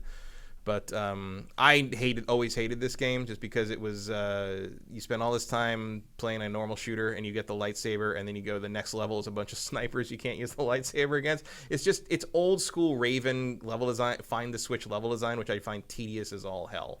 Speaking of find the Switch level design, Doom 64. Doom 64 also, on the same level. Do we need this? I don't. Does anyone? Maybe. I don't know. I feel like this was like Bethesda signed a deal. You people wanted N64 games on the Switch. Here you go. Yeah. I feel like this is like Bethesda signed a deal with Nintendo for X number of games. I think that's very possible. And they're like, oh, we need our fifth game. Well, there's Doom 64. They also put out the old Dooms on the other platforms just recently, so it makes sense. Like, this is the Nintendo-specific Doom. Right. Like, it's not out of complete left field. It's not a terrible game. No, it's Doom. I mean, look, in hindsight, it's pretty shocking they put out a Doom for the N64. Yeah. And then lastly, and there were some others. I mean, hell, StarCraft came out for the N64. That's true. It was a wild Think time. about that. That's pretty nuts. And then lastly, and again, there were other things, but we couldn't talk about them all. Vampire, which is an action RPG from Don't Nod. Yeah. One of our favorite indie developers. It's good. Worth playing. It's definitely good and worth playing. I think a lot depends on how much they sell it for. Yeah, you skipped one of the big things. What? Deadly Premonition 2. Oh, I didn't think it was that big. That's huge. I didn't. I skipped it on purpose. I didn't think it was that big a deal. No, that's one of the probably the number 3 thing for me in the whole. Oh, really? So I apologize. Deadly Premonition 2 and Shadow dropping a remaster of the original the same day. Yeah. Awesome. I love those games. They're garbage, but like they're great garbage. Well, now you know why I skipped them. but they're so fun. Like they're just Twin Peaks. It's not even fan fiction. It's pretty much infringement. But it is. It's so much fun. Isn't that right, Zach? Yeah. If you haven't played Deadly Premonition, like you're missing out. Don't expect it to be good. Yeah. But it's I think good would be a stretch. It's sweary, so it's one of the most bizarre things I've ever played, and there's just charm to it from top to bottom. Yeah. Like it's. You can definitely tell he made it. Yes, for sure. No question. But anyway, that's it. The Nintendo Direct. What kind of letter grade do you give that Nintendo Direct? I'm going to give that an A-. Yeah, I'm right there with you. That's impressive, man. If you'd shown me Breath of the Wild 2, I'd give you an A. If you showed me Metroid Prime 4, I would give you an A+. Yeah. But you're showing all this stuff. You filled in the rest of the fall. You filled in some stuff to look forward to for early next year. You shadow dropped a bunch of stuff the day of. Like you gave me what I wanted. You gave me some stuff to look forward to. Like I don't know what else. I mean, not all of it's something I want to play, but I felt like that was a solid rollout of a whole bunch of stuff that like covered the next like 6 months. With something for everyone. They'll do another direct in like a month. It's but crazy. I mean, I think they're killing it. Killing it. They are killing it. I've never seen Nintendo like this. Maybe ever. No, I mean, this is like that, like the feeling you got when you went to that 2004 press conference and Reggie said we're about kicking ass and taking names. Yeah. Except instead of just lasting for the hour of that press conference, it's lasting for like all year. Yeah, it's pretty amazing. It's crazy. So I think they're doing Killing great. it. Even the stuff that I'm not interested in, I'm like, yeah, that fits. It works. It makes sense. You're rolling it out. It's right there. There's something for everyone at least once a month. Like it's what a game console should be. Welcome to peak Nintendo sifters. You've never seen it. You may never see it again. I waited a long time. Not since the Super Nintendo days, really. It's pretty crazy. It's great to see. I mean, I'm very happy to see Nintendo being this successful. Mm-hmm. So there you go. A-minuses from both of us for that direct. It's time for our trailer of the week, and I'm sure if you guys have been paying attention to the news this week, you're going to wonder why we didn't discuss the game that we're about to share for the trailer of the week. Truth of the matter is, I just didn't feel like we could have a long discussion on it, but I wanted to get it into the show, and that is Plants vs. Zombies Battle for Neighborville. Before we roll the trailer, though, I want to give you like kind of the lowdown on it. The game is actually available right now. If you buy the Founders Edition for $30, you get it for 6 weeks before the game actually comes out. And then 6 weeks later, it comes out for $40. Yeah. So you get it for $10 cheaper. You get 6 weeks of content with rewards, and then all that carries over when the final game releases for $40. So anyway, it's a pretty sweet deal. I kind of thought this game might just be free to play. Didn't work out that way. It's Electronic Arts. But anyway, it's interesting to me that they don't call it Garden Warfare 3. Yeah. Again, like once I found out it was like some other subtitle, I'm like, okay, well, it's definitely free to play then. But nope, you got to pay for it. It's not full price though. But anyway, let's roll the debut trailer.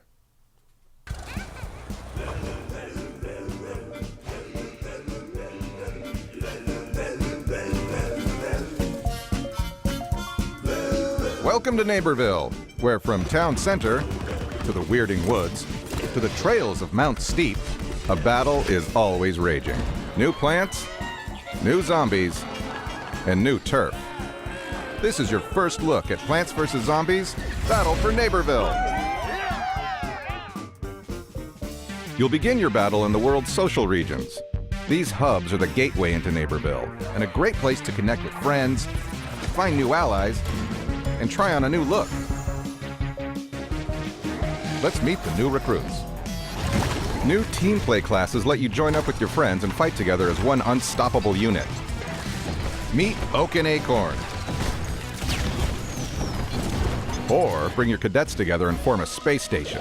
Now you can play on your friends and with your friends in split-screen co-op in every mode. Team play classes are powerful, but if you go down, you all go down. As a team! Let's meet our new damage dealers. The 80s action hero.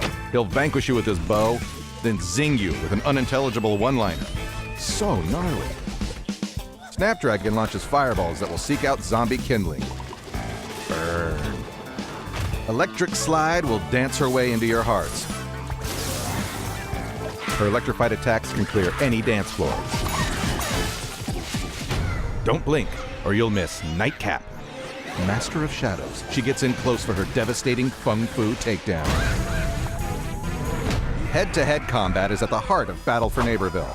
Spread across 12 unique maps, there is something for everyone. Go intense in the Thunderdome, home of the all-new Battle Arena where 2 teams enter and 1 team leaves.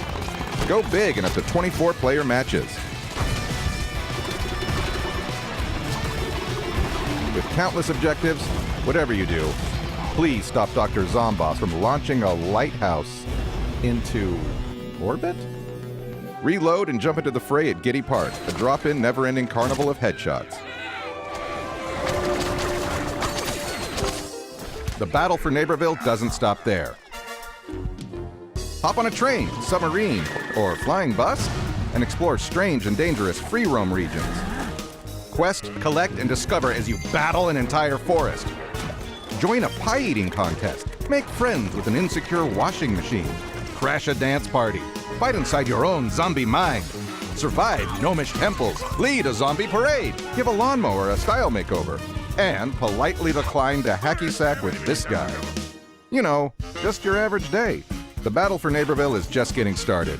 With countless ways to join the fight, one thing is clear. This war is just about as weird as you. I mean that in the best possible way. So Matt, I have a feeling I'm gonna have to jump on that grenade. I don't see you playing that one. No, I'm honestly kind of physically repulsed by that franchise. I don't really know what. Even it is. like the OG tower defense. Yeah, I just don't like the art style. And everything. I'd agree with you. I don't think it's compelling, but I think we're definitely in the minority. I mean, look how huge Plants vs. Zombies was at one time. Yeah, but I don't know if I'd call it. Is this huge? This series? I mean, I think the last one sold like 3-4 million, something like that. I mean, that's a good. What was it? One of the questions Majora Tom already asked. What do you think is going to sell better, that or Need for Speed Heat? That's a good one. Yeah, I don't. That might be a dead heat right there. I think they're both going to top out in like kind of around the 3 million mark, right? I think Need for Speed will outsell it. Actually, you think? I think this Need for Speed will I actually don't know too much about how Need for Speed sells. All I know is that like it shouldn't keep getting chances if they keep shutting down all these other games. All you need to know is that you don't know how well it sells, and that's because it's not selling. Because they don't announce very the well. number. Yeah. So anyway, hey, before we get into the Q&A, we're going to do our little mini quiz here to give away 2 beta codes, closed beta codes for Ghost Recon Breakpoint. The beta starts tomorrow morning. The codes that we're going to send you, you can use to redeem for any platform. So PC, Xbox One, or PS4, you go to a website, and we'll send you all this information. You go to a website, you put the code in that we give you, then you pick your platform, and then it gives you the code for your platform. So, again, any platform except for Switch. If you're not interested in playing the beta, if you hate shooters or whatever, don't take the code from somebody who will want to play it. Don't take it just because you're getting something free. Let's be civil here. Let's give it to someone who actually wants to play the game. The way it's going to work is Matt has a question for you, and I have a question for you. And really, whoever answers first in the chat is going to get the code. And we only have 2. I know it may be a race to see who can Google it the most quickly, but if you know it off the top of your head, you're probably going to win the code. So, Matt, you have the first question. Let it fly. Oh, wait, actually, before we begin, we'll see who wins on here. Make sure that you friend us so that we can DM with you guys and send you the code after the show is over. So, Matt, here we go. On your guard, people. What is the first question? Should I do the one that's related to Tom Clancy or just a weird one? Whatever you want. Because the Tom Clancy one is a matter of some opinion, so I think I'm gonna switch to the other one. Okay. Get your Google fingers ready. And this has nothing to do with Tom Clancy, so this is just me pulling out something that I know and you probably don't. In the IDW Transformers universe, what is the name of the old Cybertronian faction that believes that what you do for your job should be determined by what you turn into? Ooh, that's not easy. Let's see who gets it first. All right, we got a live feed of the chat here.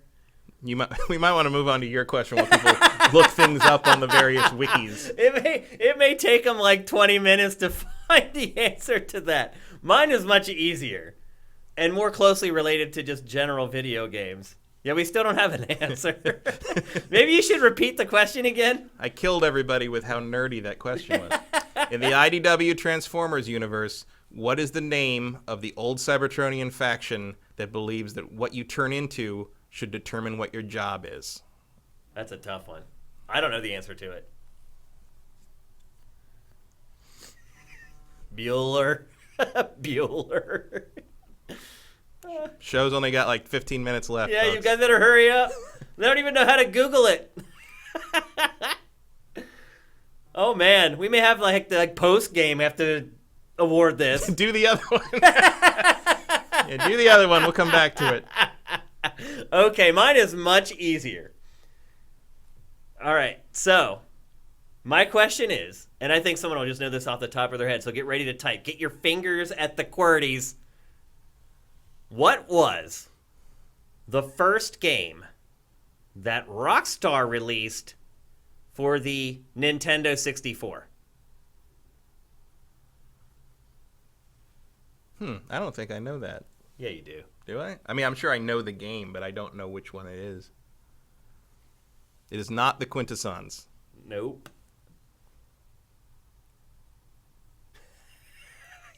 Wow.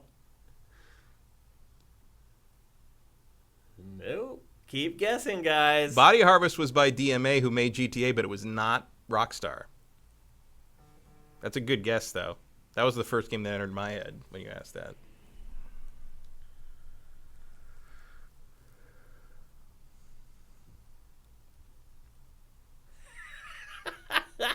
Nobody can get these. No, not Monster Truck Madness. I'm trying to think of the games that Rockstar published on that, and I mean, that should be a pretty quick Google, though. Yeah.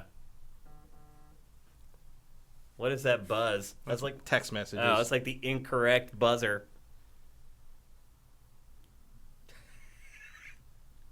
Nobody knows. Ultracons aren't a thing. Maybe my question should have been phrased differently. Maybe I should have said DMA Design instead of Rockstar. No. Well, I mean, they weren't Rockstar then, DMA. They were, though. Well, they weren't called Rockstar. They were. Like, I have a ROM of this game, an N64 ROM of this game. Have you seen N64 ROMs? They're cartridges, but they're this long. And it has Rockstar on it. And their logo and everything. All right. I'll rephrase it then. Well, like, did Rockstar publish it then? I guess it did, yeah. Yeah, because DMA wasn't Rockstar until after GTA 3. Yeah. So I guess I'll rephrase it. What was the first DMA design game released for the N64? I know. It's not Earthworm Jim 3D. This is another game that's been lost to time. That came out before Body Harvest? What? The answer to this? That came out before Body Harvest? Yeah. The Body Harvest was supposed to be a launch game, got delayed for years and years. We thought this was going to be so easy and quick. Smuggler's Run didn't come out for N64 Tomb Raiders. This is crazy. Yes! No, it didn't come second. Too Quick Capri. You got it right. Space Station Silicon Valley. Did it? I swear Body Harvest came out before that. I know it was supposed to. It was supposed. I mean, I know that, but like October 21st, 98. Bunko Blast Court was a rare game. Yeah. Really great one. Really good rare game. Yeah. All right. No, Body Harvest came out first. Did it? A month earlier. Okay. Well, then whoever answered Body Harvest first is going to get the code. Yeah, Body Harvest was September 30th, 98. Silicon Valley was October 21st. Okay. A bunch of jerks. You win the code. How perfect. Is that in reference to the Carolina Hurricanes? A bunch of jerks? I've seen that name before. Some dumb hockey dude in Canada called the Hurricanes a bunch of jerks because they celebrated after they won games, and then they took hold of it and made like T-shirts called a bunch of jerks and like lighting shows that said a bunch of jerks. Okay, so a bunch of jerks. Make sure that you friend us, and we'll make sure that we get back to you and we'll get you the code. All right, Matt, nobody can answer your question. Do you have another one that's maybe easier? I'll do the more standard Tom Clancy one because this way people can probably just name Tom Clancy books and eventually get it. They'll get it right. According to popular belief, a lot of fans believe, what is believed to be the last Tom Clancy book that Tom Clancy wrote himself? There you go. That's an easy Google. By himself, without any, without a co-writer, without a ghostwriter. Because he didn't write any of that shit for the last long period of his life. But the widely believed last Tom Clancy book that was all Tom Clancy. A bunch of jerks. You won a beta code for Ghost Recon Breakpoint. For this weekend. For this weekend, yeah. It's not Hunt for Red October. It's not Executive Orders. You can't win again. Although Hunt for Red October is probably the book that eventually let him stop writing them himself. Because he made a lot of money off that. A bunch of jerks you can't win against. Stop guessing. Oath of Office, no. Command Authority, no. God, there's a lot of Tom Clancy books. We may sit here until tomorrow.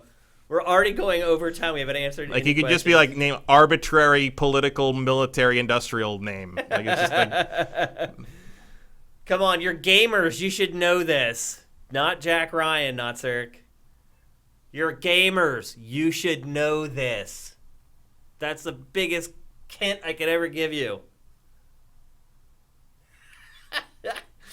This is why I said it's a matter of opinion. Red Storm, no. Tomb Raiders. Rainbow Six. Tomb Raiders gets it. Tomb Raiders got it. It is widely believed by a lot of Tom Clancy fans that Rainbow Six is the last one he wrote all on his own. There you go. Finally, we. Which, to be what it fair, is. that book's like 1,000 pages long. I'd want a break too. It took so long to give away the codes, we can't even really do any Q&A. So you guys have to save all your questions for Tuesday. We are coming back on Tuesday. The Transformers answer was the Functionists. Read the IDW Transformers comic books, folks. They're really good. I would have never known that. I didn't know that at all. Davil124, thank you for subscribing. See if I can find any other ones before we go here. Wampler13, thank you for subscribing via Twitch Prime. Latrudos, thank you for subscribing via Twitch Prime. All you guys are freaking awesome. That's it for GameFace 180. If you guys missed the early part of the show, tons of stuff going on behind the scenes and under the hood at Sifted. We know there are issues. We're fixing them. We're aware of them. But if you find any, send us emails to support@sifted.net. Another show coming up on Tuesday. We'll be talking Gears 5 and a bunch of other big stuff. Just wanted to get this show in for you guys since we missed Tuesday. So anyway, hopefully you guys have a great weekend. We'll see you online to play some Breakpoint. GameFace is up and out.